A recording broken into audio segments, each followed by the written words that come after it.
चतुःषष्ट्यामणिस्तम्भे चतुरदिक्षु विराजितम्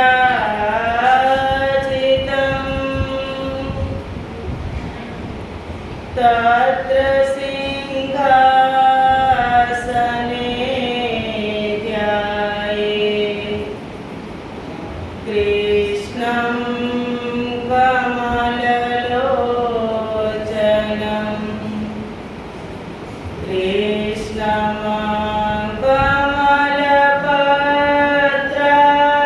कृष्णमकमलपत्राक्षं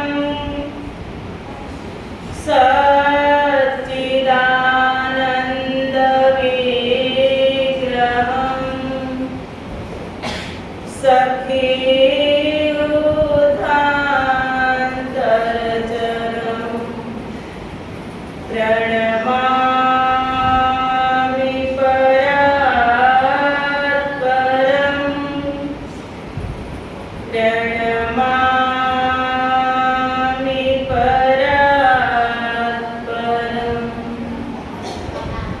वन्दो सद्गुरुचरणको करो प्रेम प्रणाम असुहरण मंगलकरण धनी श्रीदेव चन्द्रजिना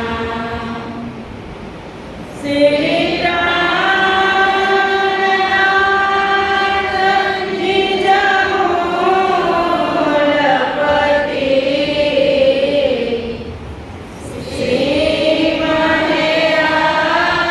श्रीमहेराजसुना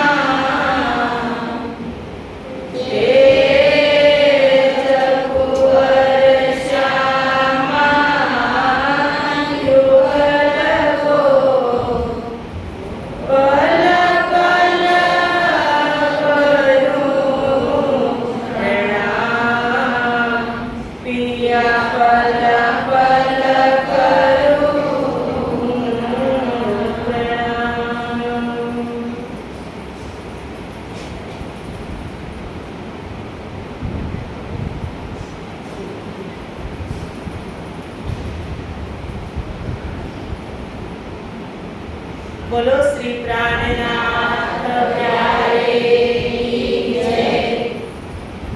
चर्चा प्रारंभ होता है, सुनो साथ चित दे। भजो राज श्यामा श्री प्राणनाथ, सखी जीवन हमारा श्री महामति कहे साथ जी, भया चर्चा का वखत। अब तुम सुनियो चित दे, लाल आगे आए बैठे नत कद। लाल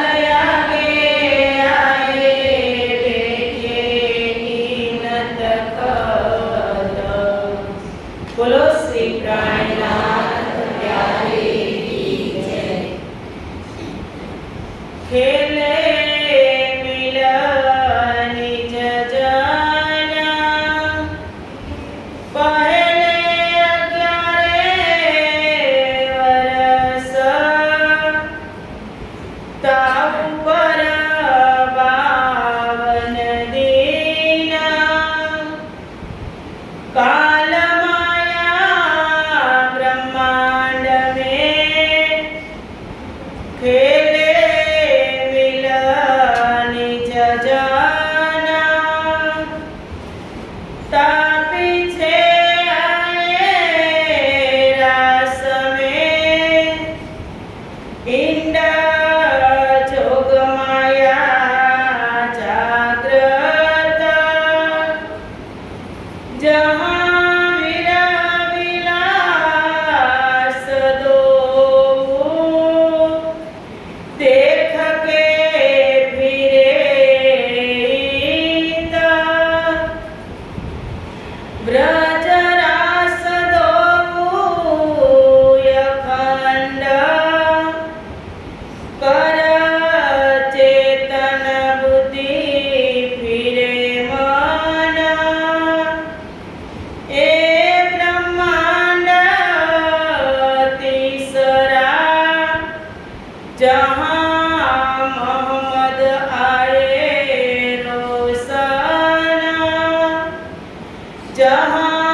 આદ્ય જાગણી પીઠ શ્રી 5 મહામંગલપુરી ધામમાં સદા સર્વદા બિરાજમાન શ્રીજી મહારાજ તથા શ્રી બાઈજુરાજ મહારાણી તથા તેમની પરમ પવિત્ર ગાદી શોભાવી રહ્યા છે એવા મારા જ્ઞાનના આદર્શ, મારા જીવનના પથદર્શક, પૂજનીય વંદનીય પ્રાતઃ સ્મરણીય જગતગુરુ શ્રી આચાર્ય મહારાજ શ્રીજીના શ્રી ચરણોમાં મારા કોટી કોટી પ્રેમ પ્રણામ.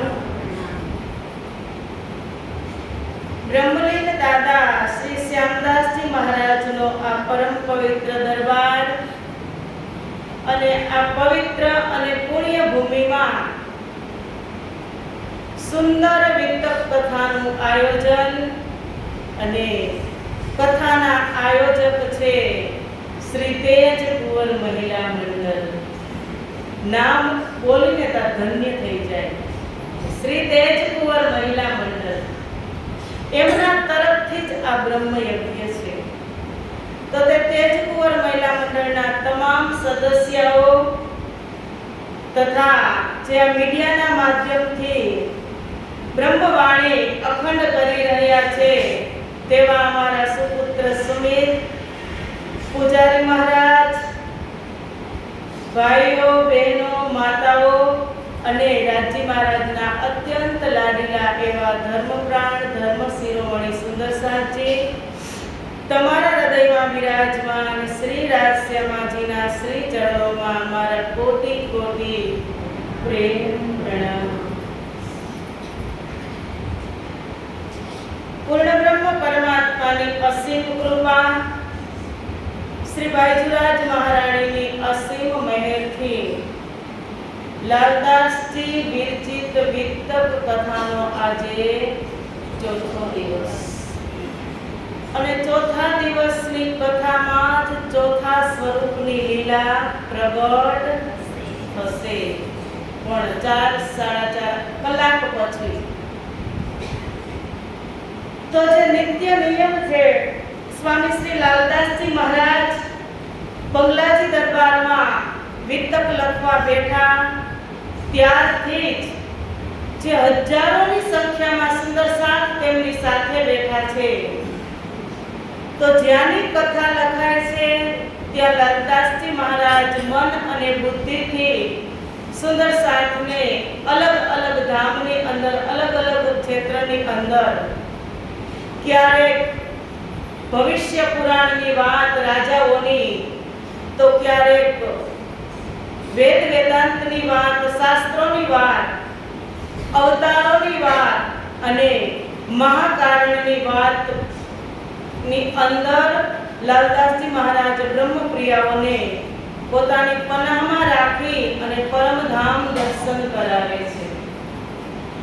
જે પરમધામની અંદર એક પ્રેમ રૂપી ઝઘડાને લીધે આ જગતમાં બ્રહ્મપ્રિયાઓને આવવું પડ્યું. પૂર્ણ બ્રહ્મ પરમાત્મા તેની સાથે આવ્યા અને એ હતો એક ઈષ્ટવદ. તેનો નિર્ણય ત્યાં નતો થઈ શકે તેમ, એટલે રાજજી મહારાજે આ બ્રહ્માંડની રચના કરી. મહાકાળ બન્યું. પરમધામની આપણે જે દિવ્ય લીલાઓ હતી, હકીકતની લીલાઓ, એ લીલાઓથી જ મહાકાળ થયું. અને મહાકાળ થયા પછી રાજજી મહારાજે બ્રહ્મપ્રિયાઓને વારે વારે સમજાવે છે. 3 વખત સમજાવ્યા. પ્રથમ વખત ત્રીજી ભૌમની પડસાલમાં સમજાવ્યા અને વ્રજલીલાની જે અંદર, વ્રજલીલાની અંદર જે વાત હતી, જે વ્રજલીલાનું રૂપ હતું, એ સમજાવ્યું. ત્યારે પણ બ્રહ્મપ્રિયા ન માની અને પછી યોગમાયા બ્રહ્માંડમાં રાસલીલા, જે અંતર્ધ્યાન વખતે જે દુઃખ છે એ દુઃખની વાત યાદ અપાવી અને દુઃખ બતાવી. પણ જેવા રાજજી મહારાજ બતાવે છે ને, જે રાજજી મહારાજ કહે છે એવું બ્રહ્મપ્રિયા આગે રૂપ જોવે છે. એ મૂળ લીલા બ્રહ્મપ્રિયાઓના દિલમાં રાજજી મહારાજે ઉતારી દીધી હતી. રાસલીલાના વર્ણન બાદ રાજ્ય મહારાજ ત્રીજી વખત પાછા મૂલ મિલાવાની અંદર એક જ હારમાં બેસી અને બ્રહ્મપ્રિયાઓને સમજાવે છે કે ત્યાં पानी पत्थर आग पूजोगे, पत्थर बनाए सूरत, कहोगे ए हमारा हक है, सबकी यही नजर के तमे આવી રીતની ત્યાં પાણી પથ્થર અને આગની સેવા કરશો, મને ભૂલી જશો, તમને ભૂલી જશો, ધામને ભૂલી જશો. પણ બ્રહ્મપ્રિયાઓ અડગ થઈ ગઈ છે, ઈચ્છા બહુ બલવંતી થઈ ગઈ છે કે જે થશે તે જોઈ જશે રાજજી. પણ જે વાત હતી અક્ષર બ્રહ્મના અને તમે અમારાથી વાત છુપાવી છે ને એટલે વધારે ઈચ્છા છે કે અમને તમે થોડાક વાકેફ કર્યા હોત કે અક્ષર બ્રહ્મ આ કાર્ય કરે છે તો અમે આટલી જીદ ન કરત. પણ વાત ક્યાં હતી? પ્રેમની બડાઈની વાત હતી. એટલે હવે તો જોવું જ છે. અને જો તમે આશિક હશો તો અમને ક્યાં ડર છે? તમે અમારી સાથે જ છો, સાથે જ રાખવાના છો, તો કોઈ વાતનો ડર નથી. તો રાજજી મહારાજ નિર્ણય લે છે કે કાંઈ વાંધો નહીં, ચાલો ઈચ્છા છે તો પૂરી કરી દઈએ. તો એ ત્રણ લીલા જે પરમધામની અંદર હતી એ ત્રણો લીલા બ્રહ્મપ્રિયાના દિલમાં ઉતારી અને રાજજી મહારાજ પોતાના 5 સ્વરૂપ ધારણ કરે છે. પોતાના 5 સ્વરૂપ અને સાથે સાથે 12,000 બ્રહ્મપ્રિયાઓના સ્વરૂપ, આહલાદીન શક્તિ શ્યામાજી મહારાણીના સ્વરૂપ, એ બધા જ હુકમના તન ધારણ કરી અને રાજજી મહારાજે બ્રહ્મપ્રિયાઓને બેસાડ્યા મૂલ મિલાવાની અંદર એક લાઈનમાં. પણ જેમ જેમ ખેલની ભયાનકતાનું વર્ણન થતું ગયું ને એમ બ્રહ્મપ્રિયા ડરતી ગઈ અને ડરને લીધે 2000 પ્રથમ આવી નજીક, પછી 4000 આવી અને 6000 એમ જ ત્યાં બેસી છે. કેમ કે તામસ સ્વભાવ છે ને, તામસ પ્રકારની જે સખીઓ છે તામસ સ્વભાવની, એની ભક્તિ, એનો પ્રેમ સર્વોચ્ચ હોય છે, સાચો પ્રેમ હોય છે. તે ડગમગાતી નથી, એ ક્યારેય રસની મસ નથી થતી. એટલે એમ જ અડગ બેઠી ગઈ અને એ લાઈનમાં હતા સુંદરબાઈ, ઇન્દ્રાવતી, આસબાઈ, અમલાવતી, જે મેન સખીઓએ આવી અને આયા જે હાથમાં કાર્ય લીધું ને એ જ સખીઓ છેલ્લી લાઈનમાં તકિયાને અડીને બેસેલી હતી. રાજજી મહારાજે 12,000 સ્વરૂપ ધારણ કરી અને જેવું ખરામોશીનું આવરણ નાખ્યું એવી બ્રહ્મપ્રિયાઓ કંધાથી કંધા મિલાવી ડરતો હતો જ. કારણ કે પસીનો છૂટી ગયો હતો. ખાલી દુઃખ હજી બતાવ્યું કે આવું દુઃખ થશે વ્રજમાં, આવું રાસમાં અને આવું જાગણીમાં, આવું તમને દુઃખ થશે ને તો કાંપવા લાગી હતી બ્રહ્મપ્રિયા. પસીનો થઈ ગઈ હતી પણ મનોબળ મજબૂત રાખી અને એને એટલો વિશ્વાસ જ હતો કે રાજજી કહે છે તો ખોટું ન હોય. એ કહે છે કે હું તમને મારી પનાહમાં રાખી મારાથી જરાય દૂર કરવાનો નથી. મારા ચરણોમાં પરમધામમાં જ હશો, મૂલ મિલાવામાં જ બેસીને હું તમને બતાવવાનો છું. તો તામસ સ્વભાવની સખીઓ કહે છે કે તો ડરશે મહારાજજી, અમે તમારા ચરણ છોડવાના નથી. ચરણ પણ પકડી લીધા અને કંધેથી કંધો મિલાવી અને દાડમની કળીઓની જેમ વજ્રાસનમાં બેઠી. કેટલી આતુર હશે! આપણે આમ બેઠા હોય, સામાન્ય વાત કરી, આમ બેઠા હોય ત્યાં સુધી તો આપણને રસ હોય, મીડિયમ એવો રસ હોય ત્યાં સુધી આપણે સામાન્ય આપણે બેઠકમાં બેઠા હોય, પદ્માસનમાં ને કાંઈ પણ પ્રકારનું જોતા હોય. પણ એમાં બહુ જ રસ હોય, ઇન્ટરેસ્ટ હોય એટલે આપણે ગોઠણિયા વાળી જાય અને એટલો કાન આપણે આંખ ને કાનને એકાગ્ર કરીને સાંભળતા હોય. એવી રીતે બ્રહ્મપ્રિયા વજ્રાસનમાં બેસીને કંધેથી કંધા મિલાવી લીધા. જેવું આવરણ નાખ્યું ને રાજજી મહારાજે અક્ષર બ્રહ્મ ઉપર, જે બધી આ ત્રણો લીલા તૈયાર કરી હતી ને એ રાજજી મહારાજે અક્ષર બ્રહ્મના અંતઃકરણની અંદર, એના સ્વરૂપમાં અંતઃકરણમાં એ લીલાને નાખી દીધી અને સ્વપ્નની અંદર એની અવસ્થા રાખી દીધી. આ બાજુ અક્ષરબ્રહ્મનું કામ હતું, અક્ષરબ્રહ્મ ભૂલી ગયા હતા, એટલે બ્રહ્માંડ કેને બનાવ્યો? રાજી મહારાજે. આપણે એમ કહીએ કે અક્ષરબ્રહ્મે દુનિયાને ખબર નથી તો એમ કહે કે બ્રહ્માજી, પણ હકીકતમાં આ બધું જ કામ રાજી મહારાજે કર્યું. અને જે 1.5 કલાકમાં જે વાત થઈ હતી ને કે પહોર દિન ચડતે સાંજ લગ આપણે સાંજ સુધી બરસ્યા હક કા નૂર, કે 4:30 વાગ્યા સુધી પહોર દિન ચડતે બરસ્યા હક કા નૂર, 4:30 વાગ્યા સુધી બ્રહ્મપ્રિયાઓને 1.5 કલાક સમજાવીને એની અંદર જ એ જ સમયની અંદર મૂળ મિલાવામાં સિંહાસનમાં બેસી અને રાજી મહારાજે ટોટલી ખેલ આ મોહસાગર બનાવ્યો. એની એક રાત્રિ બનાવી, એમાંથી 3 ટુકડા કર્યા, વ્રજ, રાસ અને જાગણી. એ 3 ટુકડાની અંદર અલગ અલગ લીલા. કાલમાયા બ્રહ્માંડમાં 11 વર્ષ અને 52 દિવસની લીલા, યોગમાયા બ્રહ્માંડની અંદર એક અનંત રાત્રિની લીલા, જાગણી બ્રહ્માંડની અંદર 120 વર્ષની લીલા. બધી જ લીલાઓ રાજી મહારાજે સિંહાસન ઉપર બેસી અને તૈયાર કરી. આપણને એવું લાગે કે પિક્ચર આપણે જોઈ, આપણે પિક્ચરનો શો કેટલી વાર હોય? 3 કલાકનો હોય ને. પિક્ચર 3 જ કલાકનું હોય, પણ એને શૂટિંગ કરતા કરતા કેટલો સમય લાગે એ જે ડાયરેક્ટર હોય એને ખબર હોય ને કે એમાં કેવા પાત્ર જોશે, હીરો પણ જોશે, વિલન પણ જોશે, સાઈડ હીરો જોશે, સાઈડ વિલન જોશે. એ પિક્ચરને તૈયાર કરવાની જવાબદારી ડાયરેક્ટરની હોય. અને સંપૂર્ણ પિક્ચર તૈયાર થઈ ગયા પછી એક વખત ડાયરેક્ટર જુએ એકલા અને પછી એ આવે શો પર. એવી જ રીતે ડાયરેક્ટર છે રાજી મહારાજ. સંપૂર્ણ લીલ એના દિલની અંદર તૈયાર કરી બ્રહ્મપ્રિયાઓને મન અને બુદ્ધિથી દિલથી બતાવી એના દિલમાં એ લીલાનો પ્રવેશ કરાવ્યો. અને એ જ લીલા પાછી અક્ષર બ્રહ્મના દિલમાં પ્રવેશ કરાવ્યો સ્વપ્ન આપીને. એટલે હવે એ પિક્ચર રિલેટ ક્યાં થવાનું છે? આ જાગણી બ્રહ્માંડની અંદર.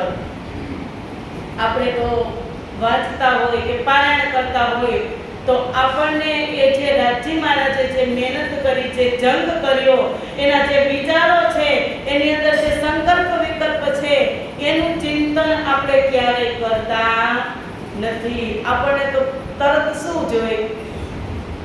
પરમધામની જીતવાની જોઈ, મૂલ મિલાવાની જોઈ, 25 પક્ષની જોઈ, પુખરાજ પહાડની જોઈ.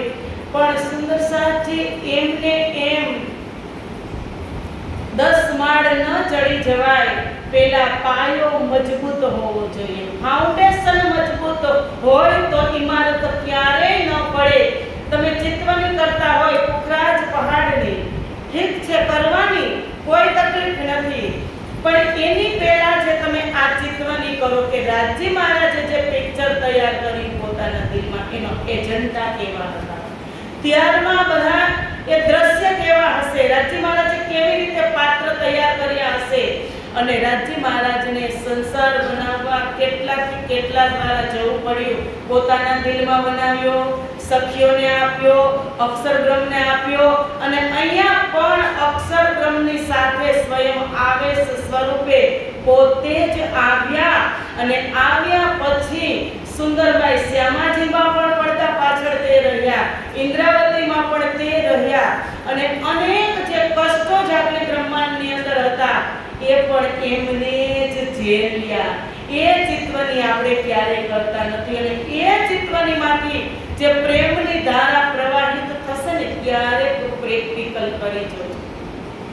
એ ચિત્રની અંદરથી જે પ્રેમની ધારા પ્રવાહિત થશે ને, તો તમે કદાચ કચ્છ દેશની ચિત્રની કરતા હશો. હમણાં આવશે સદગુરુ મહારાજ જાય છે કચ્છ દેશમાં એક નાની એવી પોટલી લઈ, તો એમાંથી જે રસ મળશે અને એમાંથી જે અનંત પ્રેમના ફુવારાઓ તમારા અંતઃકરણમાં ફૂટશે અને સદગુરુ પ્રત્યે જે ઇશ્ક અને ઈમાન થશે, અને પછી જે વિરહ થશે ને, ત્યારે એ વિરહની એક બૂંદ પણ તમારી આંખમાં આવી હશે ને, તો પછી પરમધામની મૂલ મિલાવાની ચિત્રની જીવનની આપોઆપ થઈ જશે, એમાંથી તમે તૃપ્ત થઈ જશો.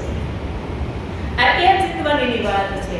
અને હવે અક્ષર બ્રહ્મ આ જગતની અંદર આવવા માટે રાજ્ય એક મોહ સાગર બનાવી. એ કયો સમય હતો? કાલે આપણે બધી જ લીલા સાંભળી ગયા. 28મો દ્વાપર હતો અને દ્વાપરના એન્ડમાં અક્ષર બ્રહ્મની અંદર અક્ષર બ્રહ્મની આત્મ જે કૃષ્ણ પરમાત્મા પ્રગટ થયા મથુરાની જેલમાં. હવે એ વાત કહી દઉં કે કાલે આપણે થોડુંક સંક્ષિપ્તમાં લીધું હતું કે કૃષ્ણ ભગવાનને જગતની અંદર આવવાના કેટલા બધા કારણો હતા કે એક બે કારણથી નથી આવ્યા. કારણ કે જે સતયુગ, ત્રેતા અને દ્વાપર 28મા દ્વાપર પહેલા જે અવતારો આવ્યા એ બધા ભગવાન વિષ્ણુના હતા. અને આમાં પણ વિષ્ણુ અને ગોલોક સ્વરૂપ છે જ, પણ એમની સાથે પરબ્રહ્મ પરમાત્મા આવ્યા. ઘણા બધા કારણ છે કે પ્રથમ તો એ કારણ છે અક્ષર બ્રહ્મને પરમધામમાં અક્ષરાતીતનો પ્રેમ જોવાની ઈચ્છા થઈ કે અક્ષરાતીત કે મહલ में પ્રેમ ઈસક બરસ એ જોવાની ઈચ્છા થઈ. એ ત્યાં શક્ય હતું નહીં. તે શક્ય જ હતું પણ સાથે સાથે બ્રહ્મપ્રિયાઓની ઈચ્છા જે એ કાર્ય કરે અલગ અલગ એને જોવાની ઈચ્છા, અક્ષર બ્રહ્મના દુઃખરૂપી ખેલ જોવાની ઈચ્છા બ્રહ્મપ્રિયાઓને થઈ. એટલે અક્ષર બ્રહ્મને આવવું પડે કે ના આવવું પડે. એટલે એ બેઉ જ લીલાની અંદર એ અક્ષર બ્રહ્મ સાથે આવ્યા. અને ત્રીજું છે કારણ કે ગોલોક ધામમાં રાધિકા દ્વારા વિરજા સખીને અને શ્રીદામાને શ્રાપ કે ગોલોક ધામની અંદર ભગવાન શ્રી કૃષ્ણને 3 પત્ની હતી. એક રાધા, એક વિરજા સખી અને એક ભૂદેવી. એ ત્રણેય પત્નીઓ હતી. એક દિવસ ભગવાન શ્રી કૃષ્ણ વિરજા સખી સાથે એકાંત બેઠકમાં હતા અને આગળ શ્રીદામા દ્વારપાલ તરીકે રાખી અને તે અંદર ગયા અને શ્રીદામાને કીધું કે અંદર કોઈની એન્ટ્રી નહીં. તો ફરતા ફરતા રાધિકા મહારાણી આવ્યા અને શ્રીદામાએ એને રોક્યા કે અંદર કોઈની એન્ટ્રી નથી. અંદર ભગવાન અને એની પત્ની જે વિરજા સખી છે તેમની સાથે છે. મને તેમને ના પાડી છે. હું દ્વારપાલ તરીકે અત્યારે હું મારી ડ્યુટીમાં છું, તમને નહીં જવા દઉં. ત્યારે રાધિકા મહારાણી એને ગુસ્સો આવે કે પોતે તો રાણી કે મને જવા તું રોકે? જા, હું તને શ્રાપ આપું છું કે મૃત્યુલોકની અંદર જઈ અને તું રાક્ષસ થઈ જા.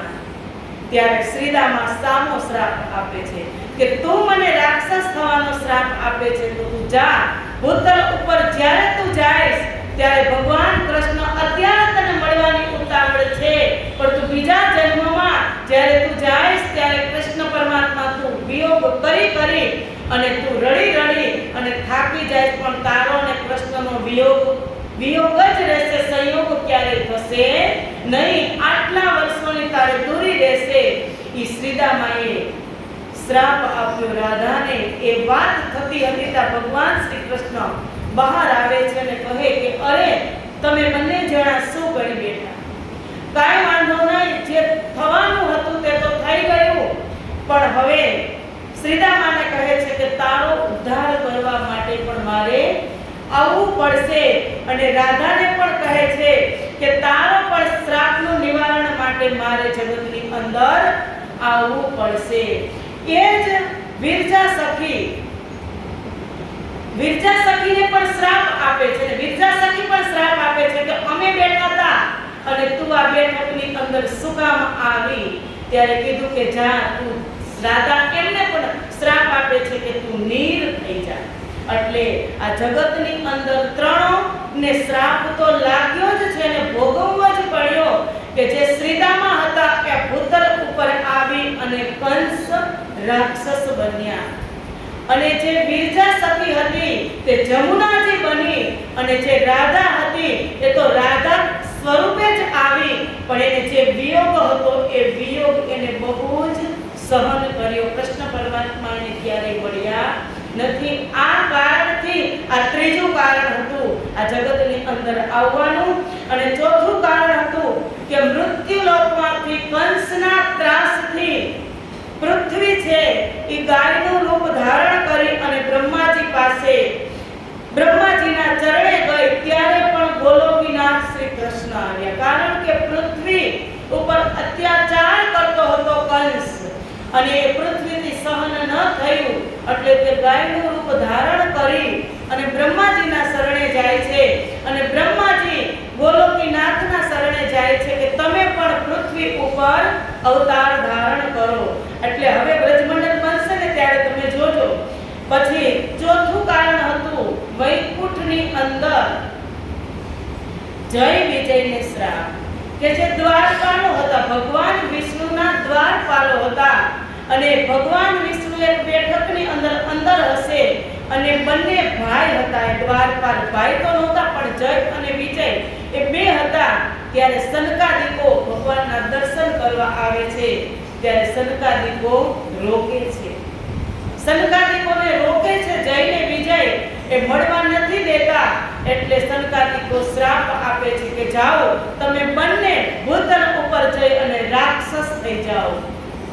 ત્યારે જય અને વિજય ભગવાન વિષ્ણુને કહે છે કે આનાથી અમે શ્રાપિત થયા છીએ તો અમારે હવે શું કરવાનું? ત્યારે ભગવાન વિષ્ણુ કહે છે કે કાંઈ ચિંતા ન કરતા, તમે જ્યારે જશો ત્યારે તમારો ઉદ્ધાર કરવા હું આવીશ.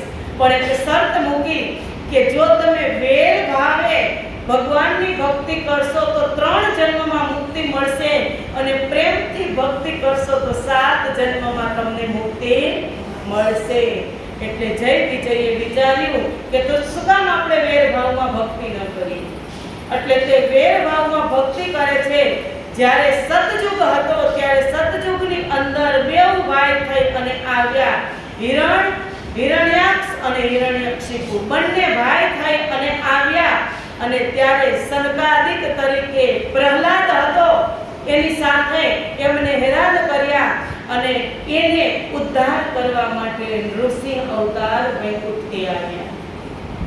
બીજી વખત ત્રેતા યુગમાં કુંભકર્ણ અને વિભીષણ આવ્યા. બે ભાઈ તરીકે આવ્યા.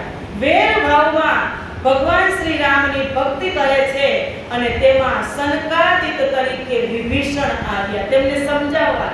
સનકાદિક એટલે તેમને સમજાવે. હિરણ્યાક્ષ અને હિરણ્યકશિપુને પ્રહલાદે કેટલી વાર સમજાવ્યા હતા કે એ તો ભગવાન છે. રામ રામ લખતા ત્યારે કેવી રીતના ના પાડતા હતા એના પિતા, પ્રહલાદના પિતા કે એની ભક્તિ તારે ભગવાનની ભક્તિ કરવાની નહીં, ભગવાનનું નામ લેવાનું નહીં. એટલે પ્રહલાદને બચાવવા ખુદ ભગવાન વિષ્ણુ આવ્યા અને વિભીષણ સનકાદિક તરીકે આવ્યા સમજાવવા માટે કુંભકર્ણ અને રાવણને. ત્યારે ભગવાન શ્રી રામ ત્રેતા યુગની અંદર એનો ઉદ્ધાર કરવા માટે આવ્યા. ત્રીજા અવતારમાં શિશુપાલ અને દંતવક્ર બે ભાઈ થઈ અને આવ્યા અને ભગવાન શ્રી કૃષ્ણના પહેલા દીકરા જ હતા. પણ ત્યારે જ્યારે એનો જન્મ થયો ને ત્યારે 3 નેત્ર શિશુપાલ પર હતા. ત્યારે એના ફૈબા રડવા લાગ્યા કે કાના આવી રીતનું આ કેમ છે? ત્યારે કૃષ્ણના દર્શન કરતા જ એની આંખ એક નીકળી ગઈ અને 2 આંખવાળા થઈ ગયા. ત્યારે એને કીધું કે આ ચમત્કાર કેમ થયો? ત્યારે કૃષ્ણએ કીધું કે આ મારા વેરી બની અને આવ્યા છે. જ્યારે શિશુપાલે 99 ગાળ દીધી ત્યાં સુધી કૃષ્ણ નથી બોલ્યા. પણ એમાં શિશુપાલ અને દંતવક્રના જે વિરોધ કર્યો કે વિરોધમાં સનકાદિક તરીકે એમને સમજાવવા કોણ આવ્યું? યુધિષ્ઠિર. યુધિષ્ઠિર સનકાદિક તરીકે હતા, તેને સમજાવતા હતા પણ તે ન માન્યા. અને જ્યારે 101મી ગાળ અર્જુન યુધિષ્ઠિરના રાજસૂય યજ્ઞ વખતે શિશુપાલે દીધી કે તું તો ગ્વાલો છો, તું ગ્વાલ એટલે તું ગોવાળિયો છો, તું ગોપી સાથે આવી લીલા કરસ, તું નિર્લજ્જ છો, તું ધુદાળો છો, તું બધાનું જૂઠું ખાય છે. ત્યારે કૃષ્ણે કીધું કે બસ શિશુપાલ, હવે 1 ગાળ વધારે હું સહન કરીશ નહીં, તારી 100 ગાળ હું સહન કરીશ. સીધું જ સુદર્શન ચક્ર ધારણ કરી અને એમની ઉપર છોડ્યું અને એનું મસ્તક ક્યાં ગયું कि शिशुपाल की जोत वैकुंठ गई, समाई श्री कृष्ण में दित ना रही। પ્રગટવાણીની અંદર છે કે એમની જ્યોત વૈકુંઠ ગઈ, પણ વૈકુંઠ ત્યારે ખાલી હતું, કૃષ્ણ અહીંયા હતા એટલે પાછી જ એની અંદર સમાઈ ગઈ। એવી રીતે ત્રણ જય અને વિજયના અવતારો થયા અને ત્રણે ત્રણ વખત ભગવાન વિષ્ણુ એનો ઉદ્ધાર કરવા માટે આવ્યા। સમજાય છે? હવે છઠ્ઠું કારણ છે કે વૈકુંઠ ધામની અંદર લક્ષ્મીજી આપણે વાત આવે છે ને કે ભગવાન કોનું ધ્યાન કરે છે, એ ત્યાં નિર્ણય થયો નહોતો। ત્યારે વૈકુંઠવાસી વિષ્ણુ ભગવાને શું કીધું હતું કે હું તમને ચહેન કરી ઈશારો કરી અને સમજાવીશ। ત્યારે ઈશારો તો ત્યાં થઈ શકે એમ નહોતો। જ્યારે પૂર્ણ બ્રહ્મ પરમાત્મા જગતની અંદર લીલા કરવા આવ્યા ત્યારે એને ખબર પડી, કારણ કે વિષ્ણુ લક્ષ્મીજીને શું હોય કે વિષ્ણુ તો સર્વે સર્વા, અને આ વચ્ચે આગ લગાડવા વાળા કોણ હતા? નારદજી। કે તમે એમ કહેતા હોય લક્ષ્મીજી કે મારા પતિ બધા જથી મોટા, આવો તમને બતાવું। તમારા પતિ જુઓ બંધ દરવાજો કરીને કોનું ધ્યાન ધરે છે। ત્યારે લક્ષ્મીજી બહુ જ કલ્પાંત કર્યો કે પ્રભુ તમે મને એક વખત બતાવો કે તમે કોનું ધ્યાન ધરો છો। ત્યારે કૃષ્ણએ કીધું કે નહીં। લક્ષ્મીજી રિસાય અને ચાલ્યા જાય છે કેતુમાલ પર્વતની ઉપર। 7 કલ્પાંત અને 86 યુગ સુધી તપસ્યા કરે છે। 7 કલ્પાંત અને 86 યુગ આ કોઈ નાનો આંકડો નથી। એટલો સમય સુધી એને તપસ્યા કરી પણ ભગવાન વિષ્ણુ પીગળ્યા નહીં। ત્યારે ક્ષીરસાગરના દીકરી લક્ષ્મીજી એટલે લક્ષ્મીજીના પિતા ક્ષીરસાગર અને બ્રહ્માજી ભગવાન વિષ્ણુ પાસે આવે છે કે આટલો સમય થઈ ગયો પ્રભુ, ચાલો હવે લક્ષ્મીજીને લઈ આવીએ। ત્યારે ત્રણો જાય છે કેતુમાલ પર્વત ઉપર। લક્ષ્મીજી આંખ ખોલે છે તો પાછો એ જ સવાલ કે તમે મને એ બતાવો, હું તો જ આવું કે તમે કોનું ધ્યાન ધરતા હતા। ત્યારે પણ ભગવાને ન બતાવ્યું કે હજુ પણ તમે આટલો સમય તપ કરો। જોજો આપણી મહાનતા કે તમે હજી આટલા વર્ષો તપ કરો તો પણ હું બતાવી શકું તેમ નથી। એ પરબ્રહ્મનું નામ મારા જીવવામાં આવી શકે તેમ નથી। એ ભગવાન વિષ્ણુ પણ એ નામ નહોતા લઈ શકતા। એ આજે આપણે રાજ રાજ કૃષ્ણ કૃષ્ણ કૃષ્ણ કરી કોઈની બધા જની ભક્તિ છોડાવી અને એક જ ના શરણમાં રાજજી આપણને પનાહમાં રાખ્યા। કોણ મોટું? લક્ષ્મીજી મોટા કે આપણે? એ વિચાર કરો।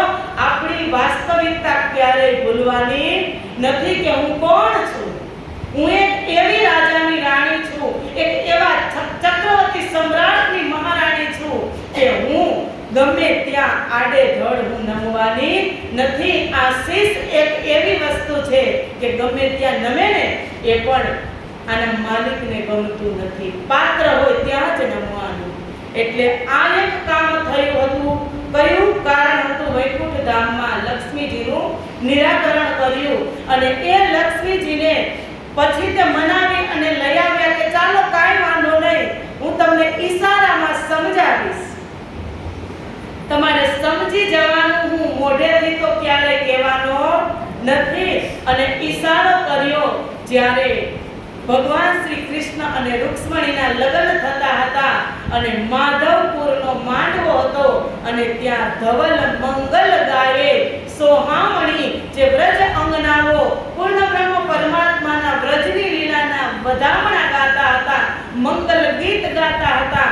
એમાં આવ્યું વ્રજનું નામ। ત્યારે ભોંય પડ્યા ભગવાન। ગાતા ગાતા આવ્યું વ્રજનું નામ, ત્યારે ભોંય પડ્યા ભગવાન। વ્રજની લીલા છે। એવી વ્રજની લીલા પરમાત્માએ આપણા દિલની અંદર ઉતારી અને એ લીલાની અંદર પણ આપણને મોકલ્યા કે લક્ષ્મીજીને એક લવો પણ કાનેથી તો મળ્યો નથી। આજ આપણા કાનની અંદર ગુંજાયમાન કરી રહી છે વાણી કે પીરુજી પુકાર કરી કરીને થાક્યા,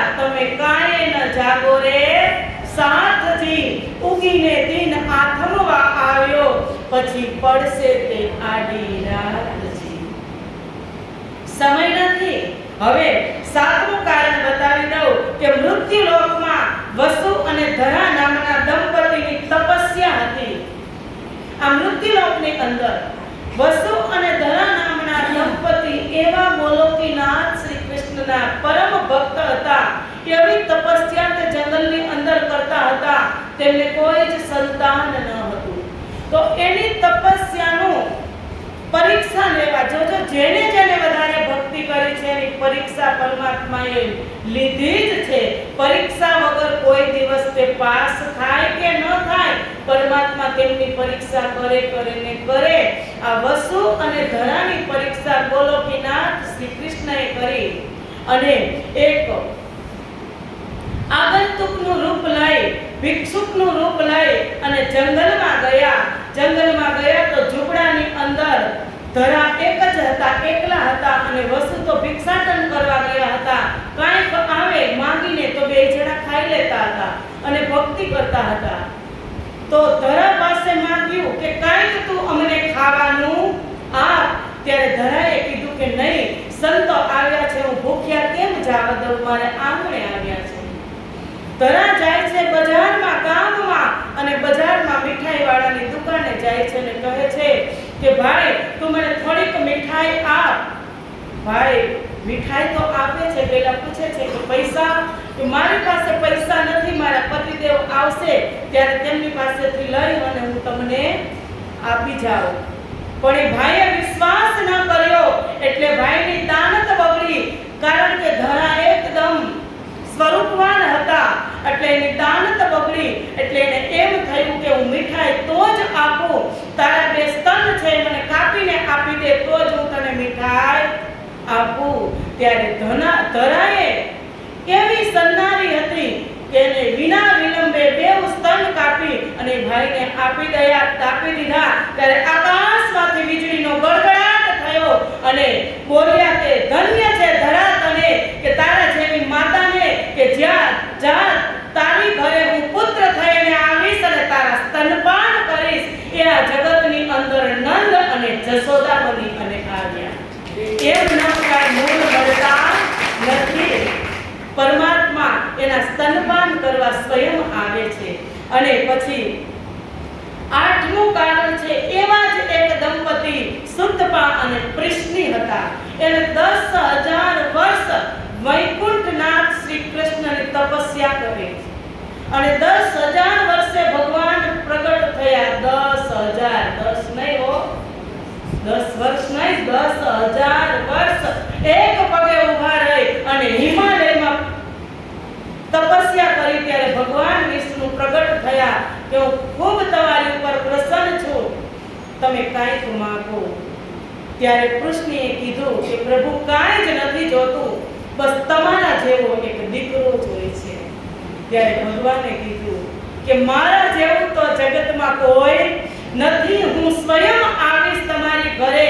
ત્યારે મથુરાની જેલમાં એ કૃષ્ણ અને એ જ સુતપા આ પાછલા જન્મની અંદર વસુદેવ અને દેવકી બન્યા અને વસુદેવ અને દેવકીની ઘરે ભગવાન વિષ્ણુ મથુરાની જેલની અંદર જન્મ લે છે. આ છે ભગવાન શ્રી કૃષ્ણના અવતારના કારણો. ઘણા બધા કારણો હતા. એટલે પરમાત્માએ વાત મેં પહેલા દિવસે જ કરી હતી કે યદા યદા હિ ધર્મસ્ય ગ્લાનિર્ભવતિ ભારત અભ્યુત્થાનમ અધર્મસ્ય તદાત્માનં સૃજામ્યહમ. પછી શું આવે? પરિત્રાણાય સાધુનાં વિનાશાય ચ દુષ્કૃતા સંભવામિ યુગે યુગે.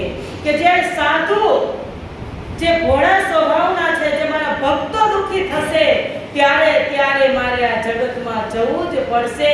ત્યારે પરમાત્માએ વિચાર કર્યો કે ગોલોક ધામની બધી જ સામગ્રી, વૈકુંઠ ધામની બધી જ સામગ્રી, બધા જ એનો ભગવાન ગોલોકીનાથ સાથે એની રાણીઓ, એના પાર્ષદો, એના પરિકરો એ પણ આ જગતની અંદર આવ્યા. વૈકુંઠ ધામ, વૈકુંઠના ભગવાન વિષ્ણુના પાર્ષદો, એની લક્ષ્મીજી, એના પરિકરો એ પણ બધા પૃથ્વી પર આવ્યા અને પરમાત્મા આવ્યા પહેલા જ આ વ્રજમંડળની અંદર બધા જ ગોઠવાઈ ગયા. અને પરમાત્મા આવ્યા ક્યારે કે કૃષ્ણ વધ અષ્ટમીના દિવસે દ્વાપરના 28માં અંતિમ ચરણમાં જ્યારે કંસના અત્યાચારથી દેવકી અને વાસુદેવ, કંસે કારાગૃહમે વાસુદેવ દેવકી કીએ બંધ, ત્યારે ભગવાન વિષ્ણુ રાત્રે મધ્યરાત્રિએ 12 વાગે આવી અને એને જન્મ આપે છે. ભગવાન વિષ્ણુ ચતુર્ભુજ રૂપે દર્શન આપે છે અને કીધું કે મૂળ અવતાર એક કૃષ્ણનો મૂળ મથુરા પ્રગટ્યો, તે વસુદેવને વાયક કરી વૈકુંઠ વળ્યો, તે વસુદેવને બધા જ સમાચાર આપી દીધા. આ વૈકુંઠ સ્વરૂપ શ્રી કૃષ્ણએ કયા સમાચાર આપ્યા કે મારા ગયા પછી 2 ભુજા સ્વરૂપ બાળક પ્રગટ થશે અને તેને તમે ક્યાં મૂકી આવજો? નંદજીના ઘરે ગોકુલમાં મૂકી આવજો અને ત્યાં જે બાળકીનો જન્મ થશે, બાળક અને બાળકી 2 ટ્વિન્સ હશે, એ ટ્વિન્સમાંથી એક બાળકીને લઈ અને તમે આવી જજો પાછા. અને ત્યારે આ બાળકી રડવા લાગશે ત્યારે કંસ જાગશે. વસુદેવે તો પહેલા કીધું હતું કે આવી રીતની બેડીઓ છે, અમે કેમ જાય? ત્યારે કીધું હતું કે જગતના તમામ બંધનો છોડવા પૂર્ણ બ્રહ્મ પરમાત્મા આ વિશ્વની અંદર આ ધરા પર પ્રગટ થયા છે, તો કંસના બંધન તો એની પાસે કાંઈ નથી. આખા વિશ્વને જન્મ મૃત્યુના ચક્કરમાંથી છોડાવવા જે પરમાત્મા આવી રહ્યા છે, એ જ પરમાત્માએ 2 ભુજા સ્વરૂપમાં પ્રગટ થશે, તેને તમે લઈ અને નંદજીના ઘરે ગોકુળમાં મૂકી આવજો. ત્યારે એ કહીને ગયા પછી 2 ભુજા સ્વરૂપ બાળક પ્રગટ થયું અને આપોઆપ દેવકી અને જશોદા, દેવકી અને વાસુદેવની બેડીઓ છૂટી ગઈ. દ્વારપાલ બધા સૂઈ ગયા અને એક ટોપલામાં લઈ અને ભગવાન શ્રી કૃષ્ણને, ગોલોકી કૃષ્ણનું ક્લેવર એની અંદર હતું અને ગોલોકી કૃષ્ણને લઈ અને જાય છે ગોકુળ ગામ તરફ. તો વચમાં આવે છે જમનાજી નદી. એટલી ઉછળે છે, 2 કાંઠા સમી જમનાજી નદી જાય છે કે જમનાજીના જલ આજ ચલ્યા હિલોડે. હિલોડે ચડે છે. વાસુદેવ ગભરાય છે, ડરે છે કે આમાં આટલા નાના બાળકને લઈ અને હું કેમ જઈશ? પણ એ જમનાજી કેમ ઉછળતી હતી? એ કોણ હતું? એ વિરજા સખી હતી અને એને પરમાત્માના દર્શન કરી, ચરણ સ્પર્શ કરી અને શ્રાપમાંથી મુક્ત થવું હતું. એટલે ભગવાન શ્રી કૃષ્ણને તો ખબર જ હતી કે ઉપર ઝરમર ઝરમર ઝરમર વરસાદ વરસતો હતો, ત્યારે શેષ નાગે ઉપરથી છાયા કરી દીધી. ટોપલાની અંદર એની ઉપર એક બૂંદ પણ પડવા ન દીધું. વિરજા સખી ઉતાવળી થતી હતી. વાસુદેવના ગળા સુધી પાણી આવ્યું ત્યારે વાસુદેવ બહુ જ ડરે છે. ત્યારે ભગવાન કૃષ્ણ મંદ મંદ મુસ્કાય છે કે ડરો નહીં બાબા, તેને મારા ચરણ સ્પર્શ કરવા છે. ભગવાન કૃષ્ણે પોતાનો અંગૂઠો ટોપલાની બહાર કાઢ્યો અને વિરજા સખીએ ચરણ સ્પર્શ કરી અને શાંત થઈ અને તેને રસ્તો કરી દીધો. ગોકુલમાં પહોંચ્યા ત્યાં કરીબ 1:30 વાગ્યો હતો. એ 1:30 વાગ્યાના સમયમાં જશોદા એના સેજ ઉપર સૂતા હતા અને એના પડખામાં 2 ટ્વિન્સ બાળક રમતા હતા. એક દીકરો અને એક દીકરી. દીકરી હતી યોગમાયા હતી અને દીકરો હતો એ ક્લેવર હતું ને, એ ગોલોકી હતું. અને જેવા ત્યાં પહોંચ્યા એ બાળકને સુવડાવ્યું. તા જેમ 10ની ને 20ની ને 50ની ને નોટ હોય એ સોની નોટમાં ભળી જાય એવી ગોલોકી ક્લેવર પૂર્ણ બ્રહ્મ પરમાત્માની અંદર એકાકાર થઈ ગયું. એક ક્લેવર થઈ ગયું અને એ પૂર્ણ બ્રહ્મ પરમાત્મા એની અંદર અક્ષરની આતમ અને રાજ્ય મહારાજનો આવેશ આવી અને સમાહિત થઈ ગયા અને યોગ માયાને લઈ અને પછી વાસુદેવ જાય છે પાછા મથુરાની અંદર. હવે આ બાજુ મથુરાની વાત હવે નથી કરવાની, હવે ગોકુળની વાત. કે સવાર થતા જ્યારે કાલે આપણે વાત થઈ હતી ને 12,000 બ્રહ્મપ્રિયા કેની ઉપર આવી હતી? ગોલોક ધામની ગોપિકાઓ ઉપર આવી હતી. તો એ વ્રજમંડળ એવું બન્યું હતું કે ત્યાં 3 સ્ટેપમાં ગોપીઓ હતી. એક સાસુ તરીકે હતી, એક બહુ તરીકે હતી અને એક બેટી તરીકે હતી. જે સાસુ તરીકે હતી એ કોણ હતી કે જ્યારે ભગવાન શ્રી રામનો મર્યાદા પુરુષોત્તમનો અવતાર થયો ને ત્યારે ભગવાન શ્રી રામ ઉપર બધી જ મોહિત થઈ ગઈ હતી કે જેમ સીતા માતાનું તમે પાણી ગ્રહણ કરો છો તેમ હે ભગવાન તમે અમારું પણ પાણી ગ્રહણ કરો. ત્યારે એને શું કીધું તું કે હું વ્રજમાં તમને મળીશ, જ્યારે વૈકુંઠમાં મારો અવતાર કૃષ્ણ સ્વરૂપે હશે ત્યારે હું તમને બધાને સ્વીકારીશ. એ ગોપી પણ ત્યાં વ્રજમાં આવી ગઈ હતી, તે સાસુ સ્વરૂપે હતી.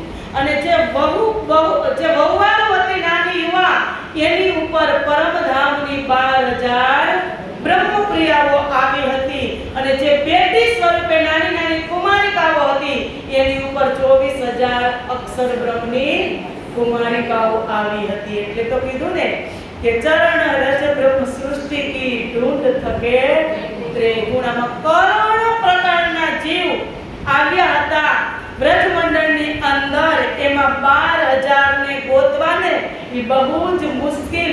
નહીતર વ્રજમંડળ એવું નાનું ગામ મળી ન જાય. બ્રહ્મ સૃષ્ટિની ચરણ રજ શોધવી એટલે શું, પણ આમાંથી શોધવાની હતી. એટલા માટે હવે જ્યારે સવાર થયું પરમાત્મા તો આવી ગયા, પણ જ્યારે ક્યારે સુરતા આવે છે, પરકાય પ્રવેશ પરમાત્મા ક્યારે કરાવે છે એ એક વાત સમજવાની છે. કારણ કે જ્યાં સુધી ત્રિધા લીલા નહીં સમજાય, જ્યાં સુધી પરમાત્માની અલગ અલગ પ્રકારની ક્યાંથી વૈકુંઠ, ક્યાંથી ગોલોકધામ ને ક્યાંથી પરમધામ, ત્યાં સુધી આગળ એવી હજારો ચોપાઈઓ આવે છે કે તમે અટવાઈ જશો. એટલે જ્યારે સવારમાં વધાવા લઈ અને ઘરેથી જે ગોપિકા નીકળે છે ને એ ગોલોકધામની ગોપી ઘરેથી નીકળે છે અને જે પારણિયામાં પરમાત્માને જોવે છે એવી જ 12,000 બ્રહ્મ સૃષ્ટિની સુરતા એમની ઉપર આવે છે. એટલે બ્રહ્મપ્રિયા બની જાય છે. એટલે કીધું લઈને વધાવા સંચરી ભવન ભવનથી નાર ગાય તે ગીત સોહામણા સાજે સકલ સિંગાર. આ વધાવા લઈને આવી કે પૂર્ણ બ્રહ્મ પરમાત્માની બ્રહ્મપ્રિયાઓ અને રાજ્યને ઓળખી જાય છે, પણ ઓળખાણ નથી. કારણ કે આનંદ આપણને હવે છે. શું કામ હવે કેમ આનંદ છે, ત્યારે કેમ નહોતો, ત્યારે સામે જ હતા ત્યારે કેમ આનંદ નહોતો ને હવે કેમ હશે. હવે આ સાંભળીને કેમ આનંદ આવે છે કે અમારા પતિ જ હતા એમ. ત્યારે અવસ્થા નીંદ હતી. એટલે જ કાલે કીધું કે તામે જાગણી બળી કહાડી. જાગ્યા પછીનું સુખ છે ને સુંદર સાચી એ બેસુમાર સુખ છે. એટલે તો કીધું ને આપણે કલશ ગ્રંથની અંદર નથી કે અબ જાગ દેખો સુખ જાગની. આગળ બોલો અબ જાગ દેખો સુખ જાગની એ સુખ સુહાગીન જોગ ત્રીન લીલા ચોથી ઘર કી એ ચારો ગોયા મે ભોગ. આ જાગણી લીલાની અંદર 4 નો ભોગ છે. વ્રજની લીલા, રાસની લીલા, પરમધામની લીલા અને એ ચારો નવતરપુરી મહામંગલપુરી ધામ. આ જાગણી લીલાની અંદર 4 લીલાનો સરવાળો થાય અને સુખ જાગૃત થયા પછી લેવાનું છે. સુંદર સાધજી તો હવે આ બધામાં થઈ ગયા અને પછી પરમાત્મા આપણે એકદમ વ્રજની લીલા હવે શોર્ટમાં લેશું, વધારે લેશું આપણે દીવ બંદરની અંદર. હવે આ એક પ્લેગ્રાઉન્ડ કર્યા પછી ત્રીજા લીલા કે કેવી રીતે કે જે રાક્ષસોનો સંહાર કરે છે એ ભગવાન વિષ્ણુ છે. અને જે ગ્વાલબાલ અને વ્રજબાલાઓ સાથે જે વસ્ત્રહરણ કરે છે, ગ્વાલબાલ સાથે ક્રીડા કરે છે એ ગોલોકી કૃષ્ણ છે. અને જે ગોપિકાઓ સાથે પ્રેમ અને આનંદની લીલા કરે છે તે અપ્સરાતીત શ્રી કૃષ્ણ છે. આ છે ત્રીજા લીલા. એમાં સમય છે 11 વર્ષ અને 52 દિવસ સુધી વધારેમાં વધારે પ્રેમ અને આનંદની લીલા અક્ષરાતીત શ્રી કૃષ્ણએ કરી છે. તેમાં બે ધામની શક્તિ એની અંદર સમેલિત છે, વૈકુંઠ અને ગોલોક ધામની. પછી બીજો પાઠ આવે છે 7 દિવસ ગોકુળમાં, કે જ્યારે પાછા આવ્યા 52મી રાત્રિએ શરદ પૂનમની રાત પછી 7 દિવસ ગોકુળમાં અને 4 દિવસ મથુરામાં જે કંસને માર્યો એ 11 દિવસની લીલા થાય છે ગોલોકી શ્રી કૃષ્ણની. અને પછી એમના પછીની જ્યારે કંસનો ઉદ્ધાર કરી, ઉગ્રસેનને બંધન મુક્ત કરી, વાસુદેવ દેવકીને બંધન મુક્ત કરી અને જ્યારે કૃષ્ણ ભગવાન દ્વારકા વેશ ઉતારે અને રાજસિંહ વેશ ધારણ કરે ત્યારે એની અંદર કોઈ શક્તિ નથી. ત્યારે વૈકુંઠથી બધા જ આવુત ને બધા જ શસ્ત્ર બધા આવે છે અને વૈકુંઠ વાસી શ્રી કૃષ્ણ બને છે. અને જરાસંધનો વધ કર્યા પછી, કારણ કે ઘણા સમય સુધી જરાસંધ સાથે યુદ્ધ કર્યું હતું અને યુદ્ધ કર્યા પછી દ્વારિકા નગરી વસાવે છે. એ દરમિયાન જે પાંડવોની સાથે સહાય કરે છે એમ 112 વર્ષ સુધી ભગવાન વિષ્ણુની લીલા. આ છે ભગવાન શ્રી કૃષ્ણની ત્રિધા લીલા. એટલે પ્રાણનાથજીએ વાણીમાં કીધું કે જે માસ્ટર ચાવી બ્રહ્મપ્રિયાઓ પાસે છે એ જ ત્રિધા લીલાને સમજાવી શકશે. કૃષ્ણ કૃષ્ણ સબ કોઈ કહે પર ભેદ ન જાને કોઈ, નામ એક વિધ હૈ સહી પર લીલા ત્રિવિધ હોય. દુનિયા વાળાને શું ખબર? એમ જ કે અમે કૃષ્ણની જ પૂજા કરીએ છીએ, અમે કૃષ્ણને જ માનીએ છીએ, પણ દુનિયા વાલાએ ક્યાં જાને, દિલ તો મેરા દીવાના હે. કે મને પ્રાણનાથજીએ આ જ્ઞાન, ઇશ્ક અને ઈમાન આપી અને મને દીવાની બનાવી દીધી છે, દુનિયા વાળાને શું ખબર? આ છે પરમાત્માની ત્રિધા લીલા.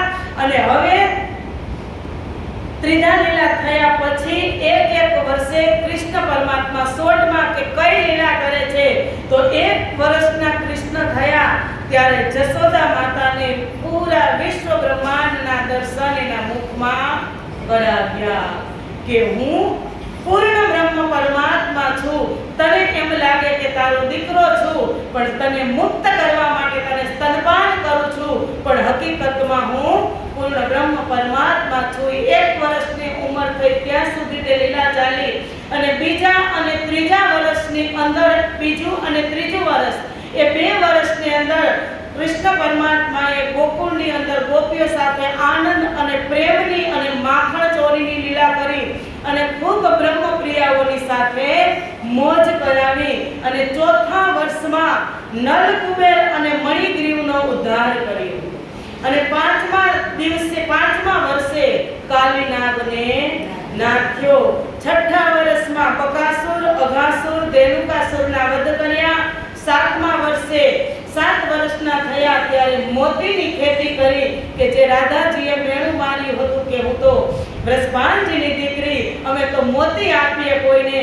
ત્યારે કૃષ્ણએ કીધું કે તું તો મોતી તારા પપ્પાએ લીધા, હું તો ઉગાડી અને હું ખેતી કરીશ મોતીની.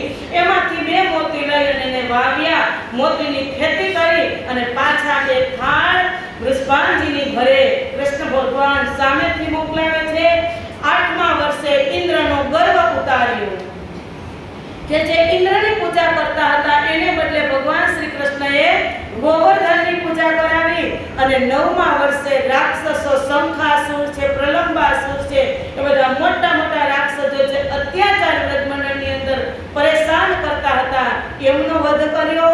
અને 10મા વર્ષે વસ્ત્રહરણ લીલા કરી કે જે કાત્યાયની જે હમણાં વાત થઈ ને કે જે દીકરીઓ ઉપર, કુમારિકાઓ ઉપર જે સુરતાઓ આવી હતી એની એક કાત્યાયની દેવીનું વ્રત કરતી હતી. અને તે જમનાજીની અંદર નિર્વસ્ત્ર સ્નાન કરવા ગઈ અને કૃષ્ણ ભગવાનને તે સારું ન લાગ્યું, વસ્ત્ર લઈ અને ઝાડ પર ચડી ગયા. ત્યારે એ કુમારિકાઓએ કીધું કે પ્રભુ અમારા વસ્ત્ર આપો, અમે નિર્વસ્ત્ર છીએ, અમે કેમ બહાર નીકળીએ?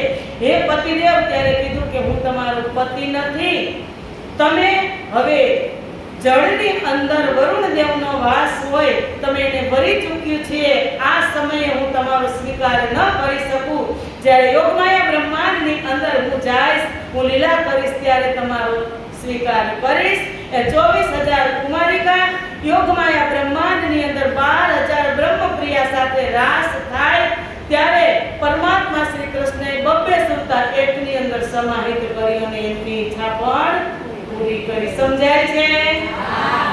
અને 11મા વર્ષે જ્યારે 11 વર્ષ થયા ત્યારે કૃષ્ણ ગોપિકાઓને કહે છે કે હવે હું યુવાન કિશોર અવસ્થામાં છું, તમે મારી સાથે ચાલો વૃંદાવન અને ત્યાં જઈ અને આપણો જન્મદિવસ મનાવીએ.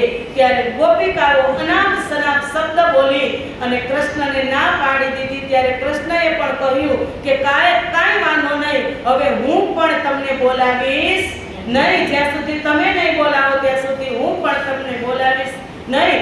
કૃષ્ણ ભગવાને, કૃષ્ણ પરમાત્માએ પોતાના પગના ઝાંઝર પણ કાઢી નાખ્યા હતા હાલચાલ કરવા માટે કે ગોપી ક્યાંય મને સામે પણ મળવી જોઈએ નહીં.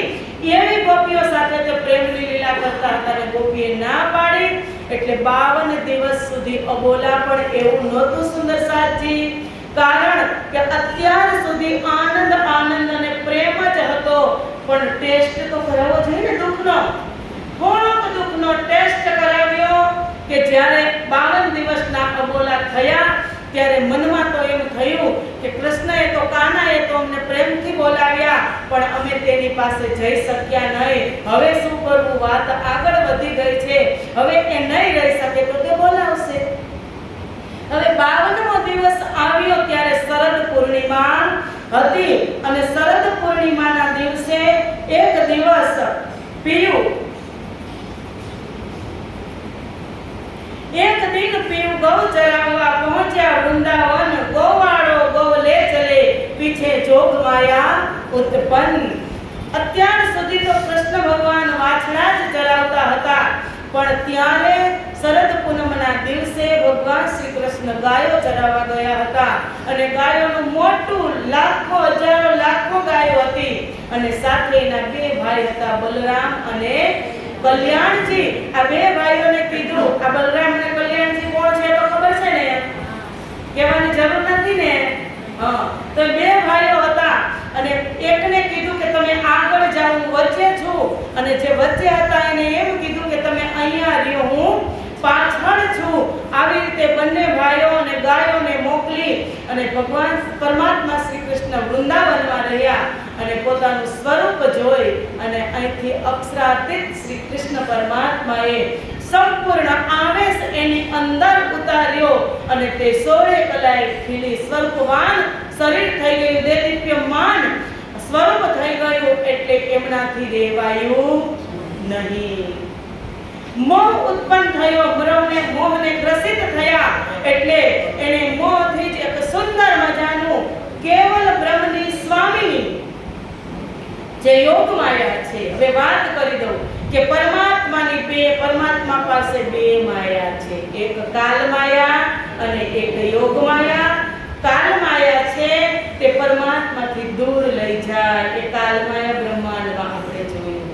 અને યોગ માયા છે એ રાજજી મહારાજ પોતે બ્રહ્મપ્રિયાઓને પોતાની પાસે બોલાવે, એ છે યોગ માયા. આ કેવલ બ્રહ્મની પત્ની યોગ માયાને આજ્ઞા કરી કે સુંદર મજાનું બ્રહ્માંડ બનાવો અને એટલું સુંદર મજાનું બ્રહ્માંડ રમણીય બનાવ્યું કે વનો ઉપવનો બહુ જ સુંદર.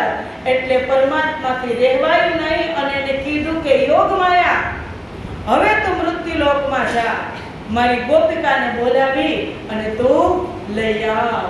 અને યોગ માયા કેવલ બ્રહ્મથી સબલિકમાં આવી, સબલિકથી અવ્યાકૃતના મહાકારણમાં આવી, ત્યાં કૃષ્ણ પરમાત્માથી રહેવાયું નહીં. તેને કમર ઉપરથી બંસરી પોતાના અધરોષ્ઠ ઉપર લગાવી અને બંસરીના તાન છેડી દીધા. જે તેના હૃદયમાં પ્રેમ હતો એ બંસરીના માધ્યમથી પ્રવાહિત કરી દીધો.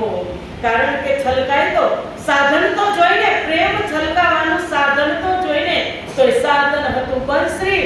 અને બંસરીના માધ્યમથી પરમાત્માએ મૃત્યુલોકની અંદર બંસરી બજી વૃંદાવન में मोहे तीनों लोक वो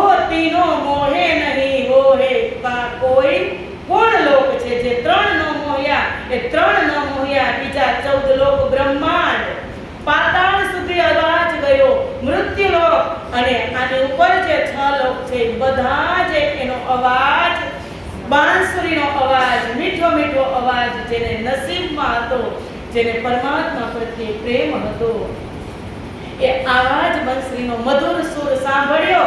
યોગમાયા તો હજી અવ્યાકૃતના મહાકારણમાં જ પહોંચી હતી, પણ જેવો અવાજ કાલમાયા બ્રહ્માંડમાં ગયો ત્યારે જે ગોપી રિસાણી હતી ને એને તો એમ થયું, લલિતાને એમ થયું કે મારું નામ લે છે, વિશાખાને એમ થયું કે મારું નામ લે છે, રાધાને એમ થયું કે મારું નામ લે છે, કારણ કે જેટલો પ્રેમ પરમાત્માને હતો એટલો જ પ્રેમ કેને હતો? ગોપીઓને. કારણ કે જ્યારે વિરહ વચ્ચે થાય ને, વચ્ચે થોડોક વિયોગ થાય, પછી જ્યારે વિયોગ પછી મળવાનું થાય એ મિલન અદ્ભુત હોય છે. સુંદર સાચી. એટલે ગોપિકાઓ જે તામસ સ્વભાવની હતી એ જ રીતે દોડી કઈ એની હાલત હતી ખબર છે વાણીના માધ્યમથી, કે કોઈ પતિને જમાડતી હતી, કોઈ નવડાવતી હતી, કોઈ સસરાને જમાડતી હતી, કોઈ ગાય દોતી હતી, કોઈ બાળકને ધવડાવતી હતી. એ જ હાલતમાં તે દોડી ગઈ કે પરમાત્મા હવે બોલાવે છે, હવે રહેવાતું નથી. એ જ હાલતની અંદર ગઈ અને જે રાજસી સખી હતી એને એમ થયું કે પરમાત્માને આટલા સમયે આપણે મળીએ છીએ તો કાંઈક તો શૃંગાર કરી અને જાય. તો તે શૃંગાર કરવા બેઠી તો શૃંગાર પણ પ્રેમની અંદર ઉલટો સુલટો શૃંગાર કરી અને ભાગી. એક આંખમાં કાજળ છે તો એકમાં નથી, પગના આભૂષણ કાનના ને કાનના હાથમાં, એવી રીતે ભાગી પાગલની જેમ. અને જે સ્વાતસ સ્વભાવની સખી હતી એનો પ્રેમ સાત્વિક હતો, એટલે એમ થયું, અને એની અંદર બહુ જ ભાવના હોય સ્વાતંસની અંદર, તો એને એમ થયું કે કાનાને મળવા જઈએ છીએ તો કાંઈક લેતા જાય, કાંઈક ઉપહાર લેતા જાય, કાંઈક મનોહાર કરી અને લેતા જાય. તો એ બધું પેક કરવામાં રહી ત્યાં પૂરના પૂર ગોપીઓના જતા હતા વૃંદાવનમાંથી, વૃંદાવન તરફ ગોકુળમાંથી. તો આ સ્વાતસ સ્વભાવની સખીઓના પતિએ દરવાજા બંધ કરી દીધા અને સ્વભાવ એકદમ ઘોડો સ્વાતંસ, એટલે એક બાજુ વિરહ થયો અને એક બાજુ તામસ એટલે ગુસ્સો આવ્યો, એટલે વ્રહ તામસ ભેળા થયા ત્યારે અંગડા થયા પતન. આવી રીતે ત્યાં જ તેની આત્મા એની પેલા શરીર છૂટી અને યોગમાયા બ્રહ્માંડની અંદર સર્વપ્રથમ અવ્યાકૃતના મહાકારણમાં જે યોગમાયા સામી હતી આવી હતી, ત્યાં આ 2000 ગોપીઓ પહેલા પહોંચી. તામસી અને રાજસી એની પછી પહોંચી. અને હવે સદૈવ નહીં, જે ગઈ હતી તો કાલમાયા બ્રહ્માંડ પણ એની અંદર 3 પ્રકાર છે, સ્થૂલ, સૂક્ષ્મ અને કારણ. તો એમાં એના તલને મિટાવતી ગઈ અને એની આત્મા આગળ ચાલતી ગઈ. અવ્યાકૃતના કારણમાં પહોંચી ત્યાં ફક્ત આત્મ સ્વરૂપે જ હતી. સમજાય છે? હે ઉપરથી નથી જતું ને, કારણ કે થોડુંક કસવું તો પડે છે. પછી યોગ માયાએ એમને નવા તન ધારણ કરાવ્યા અને નવા તન ધારણ કરી અને એટલી વેગે ચાલીને કે ત્યારે અમે કૃષ્ણને મળી અને કૃષ્ણ પરમાત્મા પણ સામે આવ્યા. સ્વાગતમ મહાભાગા, સ્વાગતમ મહાભાગા એમ કરીને સ્વાગત કરે છે અને આવો પધારો, જુઓ આ વૃંદાવન, ચાલો સખી હું તમને વૃંદાવન બતાવું. તો એક એક ડાળી, પત્તા, વૃક્ષ બધું જ બતાવે છે કે ક્યાં અનુપમ રમણીય શોભા એ વૃંદાવનની. સખીઓ તો ચકિત થઈ ગઈ અને સામ સામે પરમાત્મા પણ ભાવ વિભોર થઈ ગયા. પણ એની અંદર એન્ટ્રી પરમાત્માએ પરીક્ષા લીધી કે એમ જ આ વૃંદાવનની અંદર માન સ્વંતી તમે આવો છો પણ પરીક્ષા વગર એન્ટ્રી નથી. ઉથલા વચન કહે છે કે તમે તો કહેતા હતા કે અમે કુલવંતી નાર, તું નીલજ નંદનો ધુતારો, તો તમે અત્યારે રાત્રે કેમ આવ્યા? જે પતિવ્રતા હોય એ પતિને રાત્રે કોઈ દિવસ ન મૂકે, તો તમે કેમ આવ્યા? હવે રાત્રિનો સમય છે, વૃંદાવન જોઈ લીધું હોય તો તમે પાછા જાઓ, હવે પૂરે પધારો આપણે કઈ રજની રૂપ અંધારજી, નિશાચારી જીવ બોલશે ત્યારે થાશે ભયંકર, સખીઓ સાંભળજો. કૃષ્ણ પરમાત્માએ કહી દીધું બધું, કારણ કે પાછું રોમિંગ તો ગમે ત્યાં લાગવાનું જ છે. એટલે રોમિંગ લાગ્યું ફૂલ ટાવરમાં, અને પછી ગોપિકાઓએ કીધું કે પતિદેવ, તમે એમ કહો છો કે કોઢી હોય, ભવરોગી હોય, ક્રોધી હોય, એ પતિને પતિવ્રતા નારીએ ન મૂકવો જોઈએ તો એ રોગી છે, તમારામાં ક્યાં અવગુણ છે? અમે તો એ ગુણવાન ધણીને મૂકીને આવ્યા છીએ, અવગુણ વાળા ધણીને મૂકીને આવ્યા છીએ. અવગુણ ધણી મૂકીએ પણ ગુણ ધણી મૂકીએ કેમ જી? હવે તમે જ અમારા પતિ છો, તમે સાચું કહો. વેદોમાં પણ કહ્યું છે, વેદોની શાસ્ત્રીય સાક્ષી આપી ગોપીએ એમાં પણ કીધું છે કે અવગુણ પતિ મૂકીએ તો ગુણ ધણી મૂકીએ કેમ જી? હવે તમે આવા નઠારા શબ્દો અમને ન કહો. ત્યારે કૃષ્ણ પરમાત્માએ ગોપીનો સહર્ષ સ્વીકાર કરી અને પછી રાસની રામત ચાલુ કરે છે. અને પ્રથમ વખત રાસ બધી જ ગોપિકાઓ અને એક કૃષ્ણ સાથે રાસ થાય છે.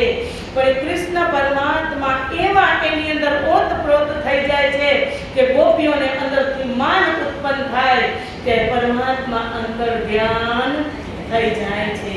અને અંતર ધ્યાન વખતનું અસહ્ય સુખ આ 12 વાગ્યા પહેલા બ્રહ્માનંદની લીલા થાય છે.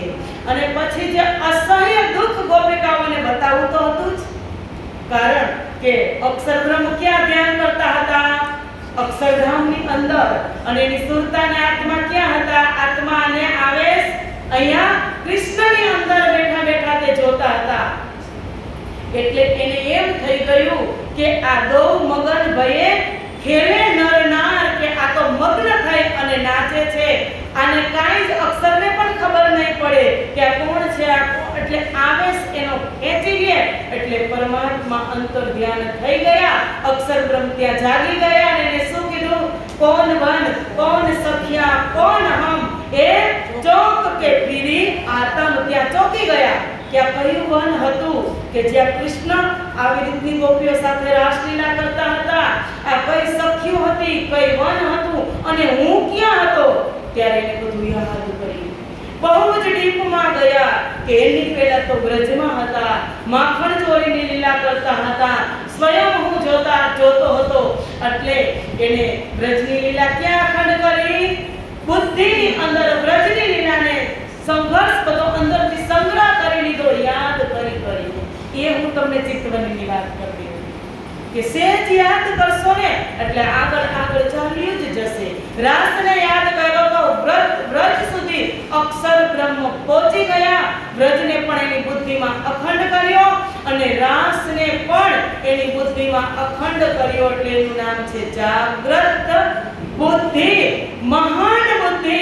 કે આ બંને લીલાઓને એના દિલની અંદર, એના અંતઃકરણમાં, બુદ્ધિમાં અને ચિત્તની અંદર અખંડ કરી. અને પછી જ્યારે ગોપીઓ વ્યાકુળ થઈ અને પાન લતા વેલીઓને પૂછે છે કે તમે, હું શોર્ટમાં કહીશો, વિસ્તાર તો પછી ત્યાં, પણ મારે લિંક બંધાવવા માટે મેં તમને આ વાત કરી હતી. પછી પરમાત્મા ગોપિકાઓ અનુકરણ લીલા કરે છે, એકબીજાને ઊભા કરે છે, અનુકરણ લીલા કરે છે. અને અનુકરણ લીલાનો સમય પૂરો થયો અને જ્યારે કૃષ્ણ પરમાત્માને ત્યારે પ્રગટ થવાનું થયું ત્યારે પૂર્ણ બ્રહ્મ પરમાત્મા પાછા એ સમય આવ્યો ત્યારે પ્રગટ થયા. આએ સ્વરૂપ પર નયે સિંગાર, ભજનાનંદ સુખ નિય અપારે. ભજનાનંદ સ્વરૂપની અંદર પરમધામના જ 5 વસ્ત્રો પહેરી અને પરમાત્મા ત્યાં પ્રગટ થયા. અને 12,000 બ્રહ્મ સૃષ્ટિ સાથે 12,000 સ્વરૂપ ધારણ કરી અને એક મહારાસની લીલા કરી. અને મહારાસ એક મહારાત્રિ કહેવાય ગઈ કે મૃત્યુલોક और स्वर्ग की ब्रह्मा और नारायण रास रात के बीच में ये चारों दरमियान એટલી મહાન રાત્રિ, મોટી રાત્રિથી પણ અધિક સરવાળો થાય એટલો સમય ગોપિકાઓ સાથે રાસ લીલા કરી અને સવાર પડતા જ પછી જમનાજીમાં જીલણા કરે છે અને કાંઠે બેસી અને ભોજન લીલા કરે છે. હરતણ ફેરબા જોટિયા રંગ પાકી પરવાડી. પણ જ્યારે પ્રીતમ જમવા બેસે છે ત્યારે વિરહની વાત ગોપીઓ કરે છે. આપણે પણ એ જ ટેવ છે કે જ્યારે જમવા બેસી ત્યારે આખા દિવસની વિરહ વ્યથા ઠલવી દઈ અને આમ કરીને દ્વાપર યુગથી ચાલ્યું આવે છે. બોલો શ્રી પ્રાણનાથ. હવે કૃષ્ણને કહે છે કે પ્રભુ તમે ક્યાં ગયા હતા? કાના તમે ક્યાં અમને છોડીને ગયા હતા? ત્યારે કૃષ્ણએ કીધું કે હું તમને છોડીને ક્યાંય ગયો નથી. તમારા અને મારી વચ્ચે એક થડ, એક પેડ, એક ઝાડ આડું આવી ગયું હતું. આ બાજુ હું હતો, આ બાજુ તમે હતા. હું તમને જોઈ શકતો હતો પણ તમે મને જોઈ શકતા ન હતા. એ ઝાડ, એ પેડ છે એક અહંકારનું. પણ ગોપિકાઓએ કીધું કે અમે કેમ ન જોઈ શક્યા?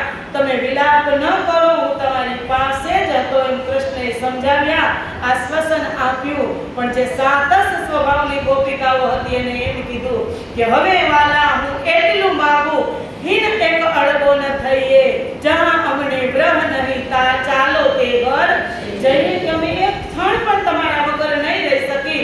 જ્યાં અમને વિરહ ન થાય ત્યાં ચાલો, હવે અમને તમે ત્યાં લઈ જાઓ. એટલે રાજજી શું કહે છે કે વિરહ તો ત્યાં જ નહીં થાય, ત્યાં જ સંયોગ છે. હવે જોઈ લીધું હોય તો ચાલો આપણી ઘરે. પાછા પરમધામ લઈ જાય છે. અને પરમધામ તો ત્યાં તો રાજજી તો બેઠા જ છે. અક્ષરધામ ત્યાં જાગૃત બુદ્ધિની અંદર બધું જેને ભરી લીધું છે મટીરીયલ. પણ સ્વાર્થ સ્વભાવની સખીઓમાં થોડોક સળવળાટ થયો કે તમે કહેતા હતા ને કે ત્યાં પાણી, પથ્થર અને આગને પૂજશો, એ તો અહીંયા કાંઈ જોવામાં આવ્યું નહીં. ત્યારે એની અંદર સળવળાટ થયો એટલે રાજસીમાં થયો, સ્વાર્થસીમાં થયો અને પાછું હતું એમને એમ થઈ ગયું કે ના એ અમે જોયું નથી. ત્યારે આ ત્રીજા બ્રહ્માંડની રચના પૂર્ણ બ્રહ્મ પરમાત્માએ કીધું કે રાસ લીલા ખેલ કે આયે બલારબ શ્યામ. હવે આ ત્રીજા સ્વરૂપથી ત્રીજા દિવસની લીલા હવે બરારબની દિવ્ય ધરતી ઉપર ત્યાં મુસ્તફા બેગના તન ઉપર કે જે મોહમ્મદ સાહેબ છે એ મુસ્તફા બેગના તન ઉપર આવી અને એની અંદર અક્ષર બ્રહ્મની આત્મ અને રાજજી મહારાજનો જોશ એ બધા એ જ બે જ શક્તિઓ હતી. ગોપિકાઓ ત્યાં આવી ન હતી કારણ કે ગોપિકાઓ નથી, બ્રહ્મપ્રિયાઓ નથી એટલે લીલા કોઈ પ્રગટ થઈ નથી. લાલદાસજી મહારાજે એકદમ સંક્ષિપ્તમાં પરારબનું વર્ણન કર્યું છે. હવે આ પરારબનું વર્ણન આપણે પણ વ્રજ રાસનો અખંડ કર ચેતન બુદ્ધિ ફિરે મન. વ્રજ અને રાસની લીલા અખંડ કર્યા પછી અક્ષર બ્રહ્મની બુદ્ધિ મહાન થઈ ગઈ, જાગૃત થઈ ગઈ અને આ જગતની અંદર આવી એ બ્રહ્માંડ તીસરા જહાં મોહમ્મદ આયે રોશન. એ મોહમ્મદ સાહેબના અંદર મુસ્તફા બેગના તન ઉપર મોહમ્મદ સાહેબે દિવ્ય લીલાઓ કરી અને એ લીલાઓ रास लीला खेल के आए बरारब में तहां बात सब जाहिर करी चलिया मार्ग इनसे. હવે રાસ લીલા પૂર્ણ થયા પછી પાછા પરમધામ ગયા અને પાછા આ જગતની અંદર બરારબની દિવ્ય ધરતી ઉપર અક્ષરની આત્મ અને રાજજી મહારાજનો જોશ એની અંદર આવી અને શરીયત હતી એ લાગુ કરાવી, શરીયત લાગુ કરાવી મુસ્તફા બેગના તન ઉપર. કારણ કે ત્યાં બધા જ અલગ અલગ રીતે ખુદા તાલાની પૂજા કરતા હતા. એ બધું છોડા શરીયત લાગુ કરાવીને ઇસ્લામ ધર્મ ચલાવ્યો અને પછી કીધું છે દિન કહે કુરાન में वाके भये जब ता दिन की हकीकत सारी छिप कही तब. કે છે દિન કુરાનની અંદર 6 દિવસની લીલા માનવામાં આવે છે. 6 દિવસ કયા? એક પ્રથમ રાસનો, બીજો યોગમાયા બ્રહ્માંડ, પ્રથમ વ્રજનો, બીજો રાસનો, ત્રીજો મોહમ્મદ સાહેબ બરારબનો, ચોથો હાદીનો, પાંચમો મહેંદીનો અને છઠ્ઠો ઇમામનો. હાદીમાં આવે છે સદગુરુ ચોથા દિવસની લીલામાં. મહેંદી એટલે અક્ષર બ્રહ્મની જાગૃત બુદ્ધિ, જે પાંચમા દિવસની અંદર મહામંગલપુરી ધામની સ્થાપના થાય, અક્ષર બ્રહ્મને તારતમ મળ્યો અને અક્ષર બ્રહ્મની બુદ્ધિ નિષ્કલંક થઈ, એ મહેંદીની લીલા. અને છઠ્ઠા દિવસની લીલા ઇમામની લીલા માનવામાં આવે છે. આ 6 દિવસની લીલા એટલે કીધું તામે એક દિન વ્રજ में दूसरे दिन रास, एक रात तहाँ खेल के देखे विरह विलास. આ મોહ સાગરની એક રાત્રિની અંદર પરમાત્માએ એના 3 ટુકડા કર્યા હતા ને, કાલમાયા બ્રહ્માંડનો. તો કાલમાયા બ્રહ્માંડને શરદ પૂનમના દિવસે સ્ટોપ કરી દીધો. આપણે જેમ ઘડિયાળમાંથી સેલ કાઢી લઈ એને સ્ટોપ કરી દીધો અને યોગમાયા બ્રહ્માંડની અંદર લઈ ગયા. યોગમાયા બ્રહ્માંડની અંદર બધી જ લીલા બતાવી પરમધામ લઈ ગયા અને પરમધામથી આ જગતમાં આવ્યા પછી જેમાં જેને સેલ કાઢી લીધો હતો એ જ કાલમાયા બ્રહ્માંડમાં પાછી એની ચાવી સેલ ભરાવી દીધો. સમય ત્યાંથી જ શરૂઆત થઈ ગઈ. પાછી શરદ પૂનમથી જ આસો સુદ પૂર્ણિમા. તમે જોજો 14 સદગુરુ મહારાજનો જન્મ, બીજા દિવસે પૂર્ણિમા. પૂર્ણિમાએ મન થયો હતો ત્યારથી જ સમજાય છે, કારણ કે આ તો નોન સ્ટોપ જાય છે. મને ક્યારેક એમ થાય નોન સ્ટોપ જાય તો સમજાય તો છે ને. અને એ સમયને કલ્પાંત કરી અને પછી જ્યારે મત્તુ મહેતા ઘર અવતાર થાય ત્યારે આ પ્રતિબિંબ કાલ માયા બ્રહ્માંડની અંદર ચોથા સ્વરૂપમાં અને ચોથા દિવસની લીલાની શરૂઆત થાય છે. મનોરથ પીછે રહે તબ તીસરો ભયો ઈંડ, તામે આયે બરારબ આમર ફેલાયા બ્રહ્માંડ. આ 2 દિવસની લીલામાં મનોરથ પૂરા ન થયા, ઈચ્છાઓ પૂરી ન થઈ એટલે આ તીસરો ભયો ઈંડ પ્રતિબિંબ કાલમાયાનો બ્રહ્માંડ બનાવ્યો અને પછી તેમાં બરારબમાં પૂર્ણ બ્રહ્મ પરમાત્મા અક્ષરની અંદર એની આત્મ અને એનો આવેશ મોકલી અને સંક્ષિપ્તમાં લીલા કરી અને આમર ફેલાયા બ્રહ્માંડ આ ધરતી ઉપર એનો પ્રકાશ ફેલાવ્યો. પછી કે એ દિન તીસરા રહે 60 વર્ષ और दिन रब्बानी कलम अल्लाह के सबको दिया यकीन. આ તીસરા દિવસની લીલામાં રહ્યા કેટલા વર્ષ? 63 વર્ષ રહ્યા અને રબ્બાની કલામ અલ્લાહ કે જે 90,000 હરફની વાત છે, એ 90,000 શબ્દ ક્યારે મળ્યા? કે જ્યારે જે આવેશ હતો એ આવેશને હુકમ કર્યો પરમાત્માએ કે તે મુસ્તફા બેગ જે મોહમ્મદ સાહેબ એને તમે અહીંયા લઈ અને આવો. એ રફ રફનો તખત છે એને કહેવાય પ્રેમ. મોહમ્મદ સાહેબ ધ્યાન ચિંતનની અંદર પરમધામ સુધી પહોંચ્યા અને ચાંદની ચોક સુધી આવ્યા અને ચાંદની ચોકથી જ્યારે દર્શન કરે છે, સીડીઓથી અંદર જઈ અને એની બુદ્ધિ અને મન પ્રવેશ કરે છે ત્યારે તે નૂર જ નૂર દેખાય છે, તે ત્યાંથી આગળ જઈ શકતા નથી. એટલે રફરફનો તખત સામે આવી 100 સીડી ચડાવી અને રાજ્ય મહારાજના સિંહાસન સુધી મોહમ્મદ સાહેબને ધ્યાનથી લઈ જાય છે અને મોહમ્મદ સાહેબને 90,000 હરફ પરમાત્મા એક કુરાનને શરીફ આપે છે કે 30,000 શબ્દ છે શરીયતના, એટલે કે તમે કર્મકાંડ છે તમે છોડાવજો. 30,000 છે તરીકતના, કે તરીકતના શબ્દ છે જે કોઈ એવી તમને ખોજી આત્મા મળે કે જેનો સદુપયોગ કરે એને તમે આપજો. અને 30,000 શબ્દ એવું જાતે આવીને ખોલીશ એનો અધિકાર તમને નથી. તો 63 વર્ષની લીલા દરમિયાન મોહમ્મદ સાહેબે આ લીલા કરી અને પછી લાલદાસજી મહારાજ એમ કહે છે કે એ કથા બહુત હે વિસ્તાર નહીં સુમાર, પર એ ચોથે દિન કી સૈયા કરો વિચાર. બોલો શ્રી પ્રાણનાથ પ્યારે કી જય. હવે આ ચોથા દિવસની લીલા પહેલા ત્રીજો દિવસ, બીજો દિવસ અને પ્રથમ દિવસ લાલદાસજી મહારાજે એકદમ સંક્ષિપ્તમાં જ લખ્યા છે. કીધું અબ કહો ફેર કે મૂલ મિલાવે કે ભીતર. એ બીજું પ્રકરણ છે. બીજા પ્રકરણની અંદર એ રાસલીલા થઈ ગઈ એ 8 ચોપાઈની અંદર મહાકારણ આવી ગયું. મહાકારણમાંથી આ બ્રહ્માંડ બની ગયું. બ્રહ્માંડ બન્યા પછી કાલમાય બ્રહ્માંડની લીલા થઈ ગઈ, યોગમાય બ્રહ્માંડની લીલા થઈ ગઈ. એ 8 ચોપાઈની અંદર લાલદાસજી મહારાજે એકદમ સંક્ષિપ્તમાં લખ્યું અને 5 ચોપાઈની અંદર આ મોહમ્મદ સાહેબની લીલા એકદમ સંક્ષિપ્તમાં લખી. કારણ કે જ્યારે મોહમ્મદ સાહેબ આવ્યા આ સ્પાઈના તન પર ત્યારે બ્રહ્મ સૃષ્ટિ આવી ન હતી, એટલે કોઈ લીલા ત્યાં જાહેર થઈ નથી. એટલે લાલદાસજી કહે છે કે એ કથા બહુત હૈ વિસ્તાર નહીં સુમાર. હવે વિસ્તાર નથી સુમાર, બે સુમાર છે. પણ ઉતાવળ શેની હતી? કઈ કથા લખવાની?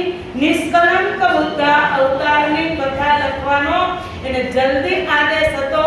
એટલે હવે કહે છે કે નિષ્કલંક બુદ્ધ અવતાર હવે બુદ્ધ અને કલ્કી ચોથા સ્વરૂપથી ચોથા દિવસની લીલા હવે તૈયાર થવા જઈ રહી છે. લાલદાસજી મહારાજ લખી રહ્યા છે કે પરવે ચોથે દિન કી સૈયા કરો વિચાર. ચોથા દિવસની લીલામાં તમે થોડો ચિંતન કરો, મંથન કરો, અને મંથન કર્યો પછી જ ખબર પડશે કે કેવી રીતે બ્રજમાં થી રાસમાં આવ્યા, રાસમાંથી કેવી રીતે જાગણી બ્રહ્માંડની અંદર આવ્યા, અને જાગણી બ્રહ્માંડમાં આવ્યા પછી કેવી પનાહમાં રહ્યા, અને પૂર્ણ બ્રહ્મ પરમાત્મા આપણા માટે શું લઈ અને આ જગતની અંદર આવ્યા, અને ક્યારે આવ્યા, મોહમ્મદ સાહેબ ગયા પછી કેટલા સમયે પરમાત્મા જગતની અંદર આવ્યા. એ વાત કરી કે જબ મોહમ્મદ સાહેબ કી 9 સદી બીત કર 9.25 બાકી રહે 10वीं के गुजरो. અરબ દેશથી 63 વર્ષની લીલા કરી અને મોહમ્મદ સાહેબ ગયા. એને 990 વર્ષ અને 9 મહિના થયા. 1000 વર્ષમાં 9.25 વર્ષ બાકી રહે. એટલા સમય પછી साल 990 मास हुए रसूल को जब रूह अल्लाह मिसल गाजियो सैया उतरे तो साल 990 એટલે હમણાં વાત થઈ કે 990 વર્ષ અને 9 મહિના થયા. રસૂલ ગયા, મોહમ્મદ રસૂલ ગયા એને, અને પછી રૂહ અલ્લાહ મિસલ ગાજ્યો. રૂહ એટલે અલ્લાહ એટલે શ્યામા મહારાણી.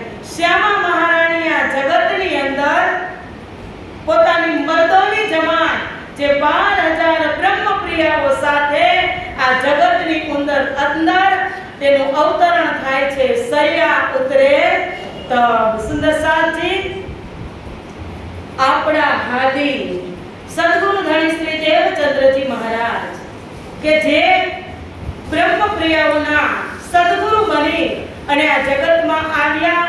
શ્યામાજીનો અવતાર, સુંદરબાઈની આત્મા, એ લાલદાસજી મહારાજ વિતકના માધ્યમથી કથાની અંદર આપણા બધા જ સુંદર સાથના દિલમાં અને આ શ્યામદાસ મહારાજના પરમ પવિત્ર દરબારમાં કથાના દ્વારા પ્રગટ થવા જઈ રહ્યા છે. તો જે કોઈ શ્રીફળ લઈ આવ્યા હોય કે જે કોઈ ચોકલેટ હોય કે કોઈ પણ હોય એ અહીંયા આપી દેશો. અહીંથી આપણે આપણા પ્યારા શ્યામા મહારાણીને આ જગતમાં આવવાના વધામણા આપીશું. ચોપાઈથી બોલો શ્રી પ્રાણનાથ પ્યારે કી જય. સંવંત 1638 આસો સુધી 14 જન્મે દિન શ્રી દેવચંદ્રજી આયે પ્રગટે મારવાડ આ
નથી કે તમે એની શોધ કરજો ને જ્યાં યોગ્ય લાગે ત્યાં પછી એ સમયે હું ત્યાં આવીશ, એટલે 1735 આવે છે. એ ફરતો રહે છે 2 વર્ષ સુધી. પછી સંવત 1637 પોષ માસ બળ ભાગી ઉજ્જવલ પરમ તિથિ તેરસ પરમ મુહૂર્ત ભાગી. આ છે વ્રજભૂષણનું વિતક વૃતાંત મુક્તાવલીની અંદર કહે છે કે 1637 ની અંદર પોષ મહિનાની અંદર ઉજ્જવલ પરમ તિથિ કે અજવાળિયાની 13 ની તિથિએ એક ચંદ્ર રથ આવ્યો. મતુ મહેતા અને કુંવરબાઈ બહુ જ પુણ્યશાળી આત્મા અને બહુ જ કૃષ્ણ પરમાત્માની ભક્તિ કરતા હતા. એ આવે છે એને શોધી લીધા અને એક દિવસ સંધ્યાનો સમય અદ્ભુત તહા લખ્યો એક કૌતુક હોત સકલ મન ભાયો કરા કોટ ધરી ગોદ માતા કી ચંદ્ર આંખો ચલે આયો.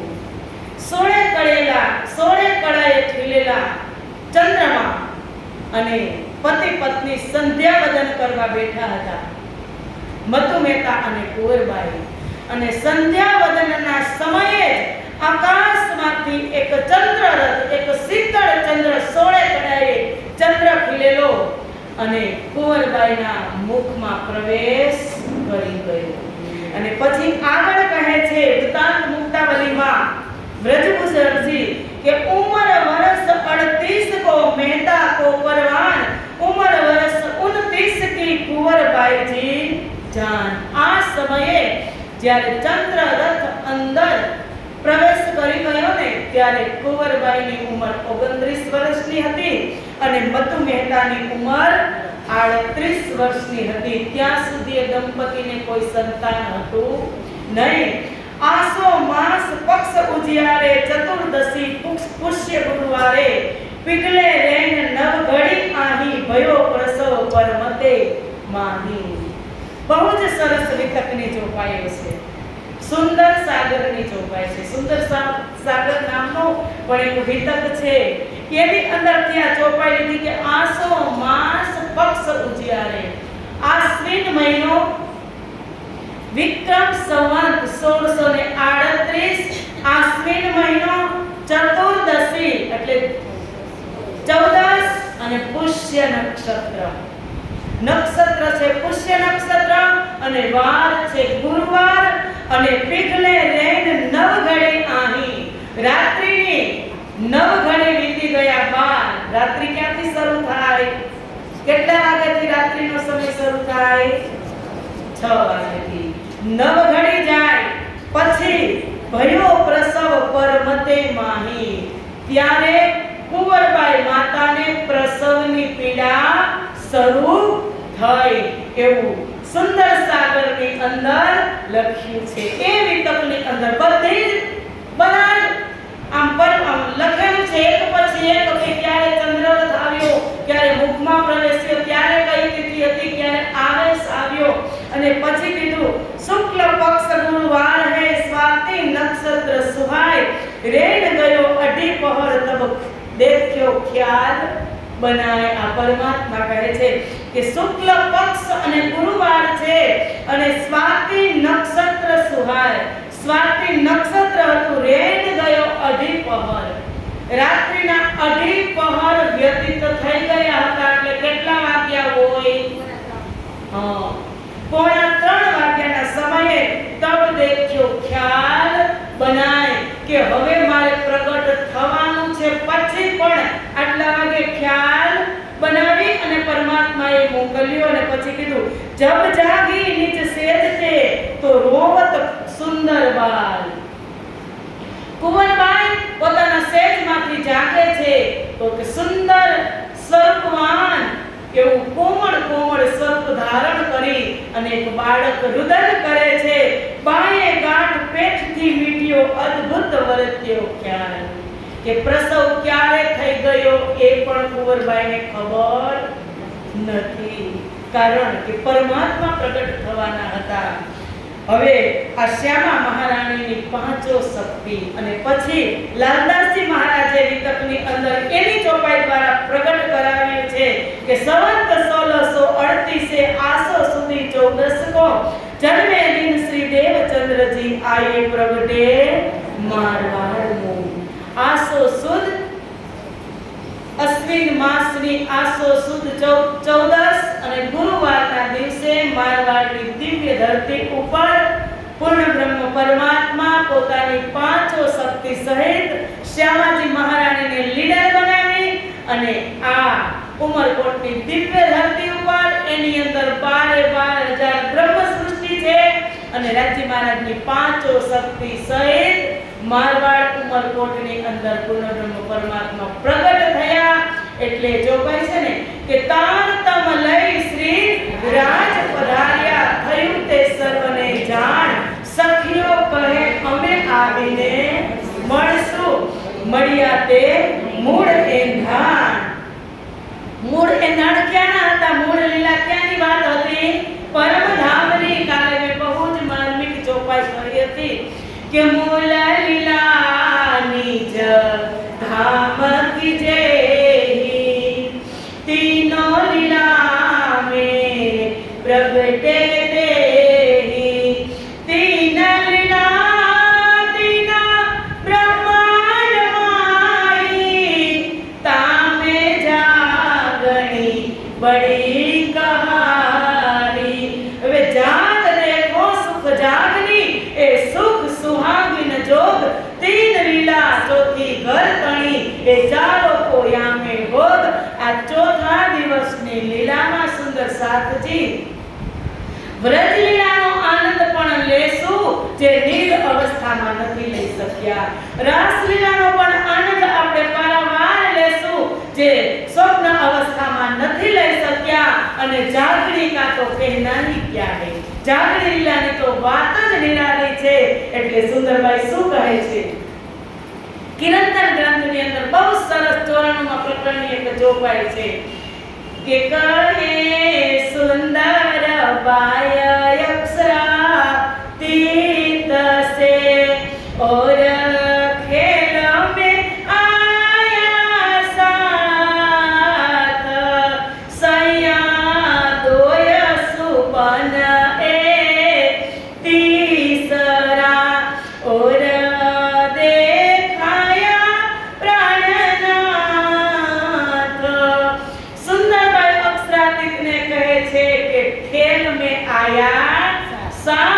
હવે સુંદરબાઈ અને શ્યામાજીની સાથે 12,000 બ્રહ્મપ્રિયાઓ આવી એમ સુંદરબાઈ કહે છે પણ દોય સુપન એ તીસરા જે સ્વપ્નના બે બ્રહ્માંડ નીર અને સ્વપ્નનો હતો એની અંદર અમે આનંદ નથી લઈ શક્યા। એક તીસરા બ્રહ્માંડની અંદર તમે દેખાવ્યો પ્રાણનાથજી એ તીસરો બ્રહ્માંડ પણ તમે અમને બતાવ્યો। આવી રીતે પૂર્ણ બ્રહ્મ પરમાત્મા સદગુરુ બની અને આપણી લીડરશિપ લઈ અને મૂલ મિલાવવામાં કીધું હતું ને કે શ્યામા મહારાણી તમે મારો આવેશ લઈ અને જાવ સખી તમે લઈ ચાલો આવેશ માં મૂકો એકલા। જે 12,000 બ્રહ્મપ્રિયાઓને તમે સાથે લઈ અને જાવ છો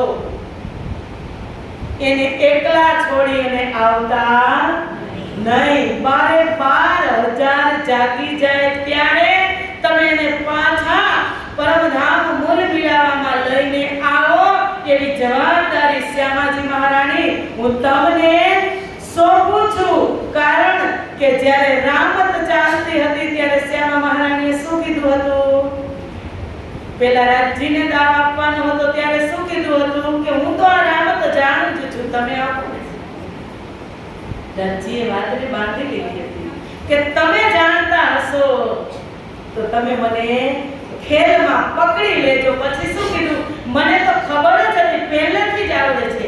તમે એક જ વારમાં પકડાઈ ગયા ત્યારે રાજ્યએ કહ્યું હતું કે અહીંયા તો હું અત્યારે માસુક છું। તમે મને માસૂક બનાવીને રાખ્યો છે, કારણ કે એ પણ એક મારી પવિત્ર ભાવના છે કે મારી બ્રહ્મપ્રિયા બળાય ભલે પ્રેમની ગમે એટલી કરે કે અમારો ઈશ્ક વધારે, પણ આ આશિક તો જેવી કાંઈ એ મૃત્યુલોકની અંદર ગઈ નથી અને તરત જ કહેવાની છે કે તમે આશિક છો, તમે માસૂક નથી. પણ એ પણ લીલા પૂર્ણ બ્રહ્મ પરમાત્મા જ્યારે ઇમામની લીલા થાય છે ને, પદ્માવતીપુરી ધામની અંદર અષ્ટપ્રહરની લીલા, ત્યારે બ્રહ્મપ્રિયાની ઈચ્છા તો એ જ હતી કે અમે જ આશિક છીએ, તમે માસૂક છો. તો લાસ્ટમાં પ્રાણનાથજી 3 વર્ષ માસૂક બની જાય છે. 1747 થી વાણી અવતરનું કાર્ય પૂરું થઈ જાય ને પછી ધોયા હાથ હોલ હથિયાર બધું જ મૂકી અને માસૂક બની અને બંગલા દરબારની અંદર બેસી જાય. બ્રહ્મપ્રિયાઓને ચાહે સ્ત્રી હોય કે ચાહે પુરુષ હોય, જે સેવા કરવી હોય તે છૂટ જેમ પરમધામની અંદર સેવા કરતા હતા. અષ્ટપ્રહર એમ અષ્ટપ્રહર બંગલાજી દરબારની અંદર ઇમામ બની અને એક માસૂકની લીલા, પરમધામની લીલા અહીંયા પદ્માવતીપુરી ધામમાં ઉતારે છે. એટલે તો પદ્માવતીપુરી ધામને પરમધામ કીધું છે, એને પરમધામની ઉપમા આપી છે. આવા સદ્ગુરુ અને ગુરુ અને સદ્ગુરુમાં શું અંતર હોય? આ તો આપણા સદ્ગુરુ છે. ગુરુ આપણને મંત્ર આપે, મંત્રમાંથી સમજાવે કે આપણા ઈષ્ટદેવ છે, આપણું ધામ છે અને આ ધામની અંદર આપણા ઈષ્ટદેવ ત્યાં તમારી આત્માને પરમાત્મા સાથે મેળવવાની છે. ગુરુ એક જ્ઞાન આપે, પણ સદ્ગુરુ બધી જ જવાબદારી એના શરણની અંદર તમે સમર્પિત થાઓ એટલે બધી જ જવાબદારી સદ્ગુરુની હોય, માત્ર જ્ઞાન નથી આપતા. સદ્ગુરુ જીવન જીવવાની શૈલી બતાવે છે કે જે તમને મંત્ર આપ્યો છે, મંત્રની અંદર જે તત્વ છે, તત્વની અંદર જે રસ છે, જે લીલા છે, એ શબ્દને ફિલ્ટર કરી અને સદ્ગુરુ તમને સમજાવે છે. એટલે જ કોઈ ભજનમાં કીધું ને કે સતગુરુ તમે મારા તારણહાર, ધામધણી તમે મારા તારણહાર, આજ મારા સાથની અરજી રે પ્યારે ધણી સાંભળજો ગુરુજી કે આડારે સરોવરને હંસલા નિરગણા ગુરુજી કે બેડી મારી કેમ કરી ઉતરે પાર, બેડી મારી કેમ કરી ઉતરે પાર, આજ મારા સાથની અરજી રે કે ધામ ધણી સાંભળજો ગુરુજી કે આડારે સરોવરને હંસલા નિરગણા. હંસ એટલે જીવ છે, મોટું સરોવર છે, મોહ સાગર રૂપી એક એવો મોટો દરિયો, આ મૃત્યુલોક એવો મહાસાગર છે, મોહ સાગર છે. એની અંદર આટલું અગાધ જળ, આ કાંઠે હું છું ને આ કાંઠે તમે છો મારા સદ્ગુરુ, તમે મારી નૈયાને પાર કરાવો, એ મારી અરજી છે. કારણ કે જ્યાં સુધી હું હાથ તમારો પકડીશ, હું ક્યારે છોડી દઉં એ નક્કી નથી, પણ તમે મારો હાથ પકડશો સદ્ગુરુ તો મને વિશ્વાસ છે કે તમે ક્યારે હાથ મૂકવાના મારો નથી. એટલે જ એક દ્રષ્ટાંત છે ને, એક ગુરુ અને શિષ્ય નદી કાંઠે ઊભા હતા અને નદીમાં તોફાન પણ હતું અને નાવિક આવ્યો લેવા બંનેને. તો સદ્ગુરુ ગુરુજી કહે છે કે શિષ્ય ચાલ બેસી જા. તો તોફાન હતું એટલે નાવિક તો ગયો અને ગુરુજી નાવમાં બેસીને ગયા, શિષ્ય ન ગયો. તો સામે જાય અને પાછા ગુરુજી આવે છે કે અરે મૂર્ખ તું કેમ ન આવ્યો, તે મારો હાથ કેમ ન પકડ્યો, હું તને નાવમાં ચડાવતો હતો તો તે મારો હાથ કેમ ન પકડ્યો, તું ડૂબી જવાનો, તું કેમ ન આવ્યો? ત્યારે શિષ્યએ કેવો સરસ જવાબ આપ્યો કે ગુરુજી હું એટલે જ ન આવ્યો કે મેં તમારો હાથ પકડ્યો હોત ને તો હું આ તોફાનમાં હાથ મૂકી શકતો હતો, છોડી દેવાનો હતો. મારી એટલી તાકાત નહોતી કે હું તમારી સાથે ચાલું. પણ જો તમે મને હાથ પકડી અને નાવમાં બેસાડ્યો હોત ને તો હું ભવસાગર આ નદી પાર કરી જ જવાનો હતો. પણ જો તમે બેસાડ્યો હોત તો એટલે મેં તમારો હાથ ન પકડ્યો. મને એમ થયું કે મારા ગુરુજી મારો હાથ પકડે. આ ગુરુજી છે. એટલે આપણી વાણીમાં તો ઘણી બધી ચોપાઈઓ કે તુમ સતગુરુ દીપક ભે કિયો જો આપ સમાન, કે એક દીપકમાંથી અનંત દીવા પ્રગટાવો તો એ જે પ્રથમ દીવો હોય એમાંથી કોઈ એની જ્યોતિ તેજ ઓછું કમ થતું નથી. એમ એક સદગુરુના અનંત અનંત શિષ્યો અને આપણે જોઈએ છીએ એના જેવા જ એને શિષ્ય બનાવે. કારણ કે સદગુરુની આજ્ઞામાં રહે ને એને જ શિષ્ય કહેવાય. એને જ સદગુરુની આજ્ઞા શિરોધાર્ય કરે એને જ શિષ્ય કહેવાય. એટલે તો કહે છે કે પિંડ બ્રહ્માંડાથી દેશ છે અલગ બતાવું ને, પર પિંડ રે બ્રહ્માંડથી પર છે ગુરુજી મારા, તેનો રે બતાવું તમને દેશ રે. અજાતિ વિજાતિની જુગતી બતાવું ને, પીપે પડી દઉં બીજી ભાત. પિંડ બ્રહ્માંડથી પર છે ગુરુજી મારા. ગુરુજીનો દેશ ક્યાં છે? પિંડ એટલે શરીર અને બ્રહ્માંડ પણ નહીં, શરીર પણ નહીં.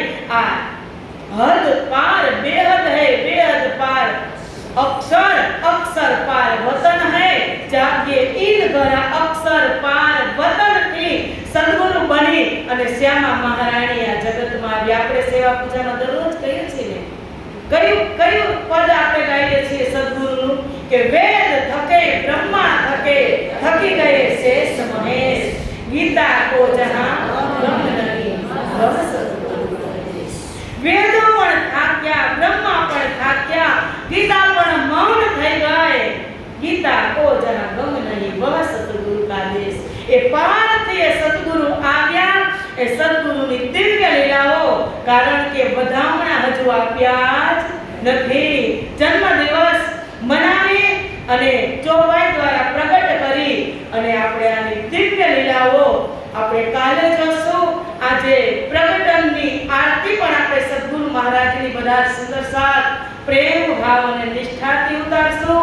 તો આજે અહીંયા જ ચોપાઈને દોરાવી દઈએ. બોલો શ્રી પ્રાણ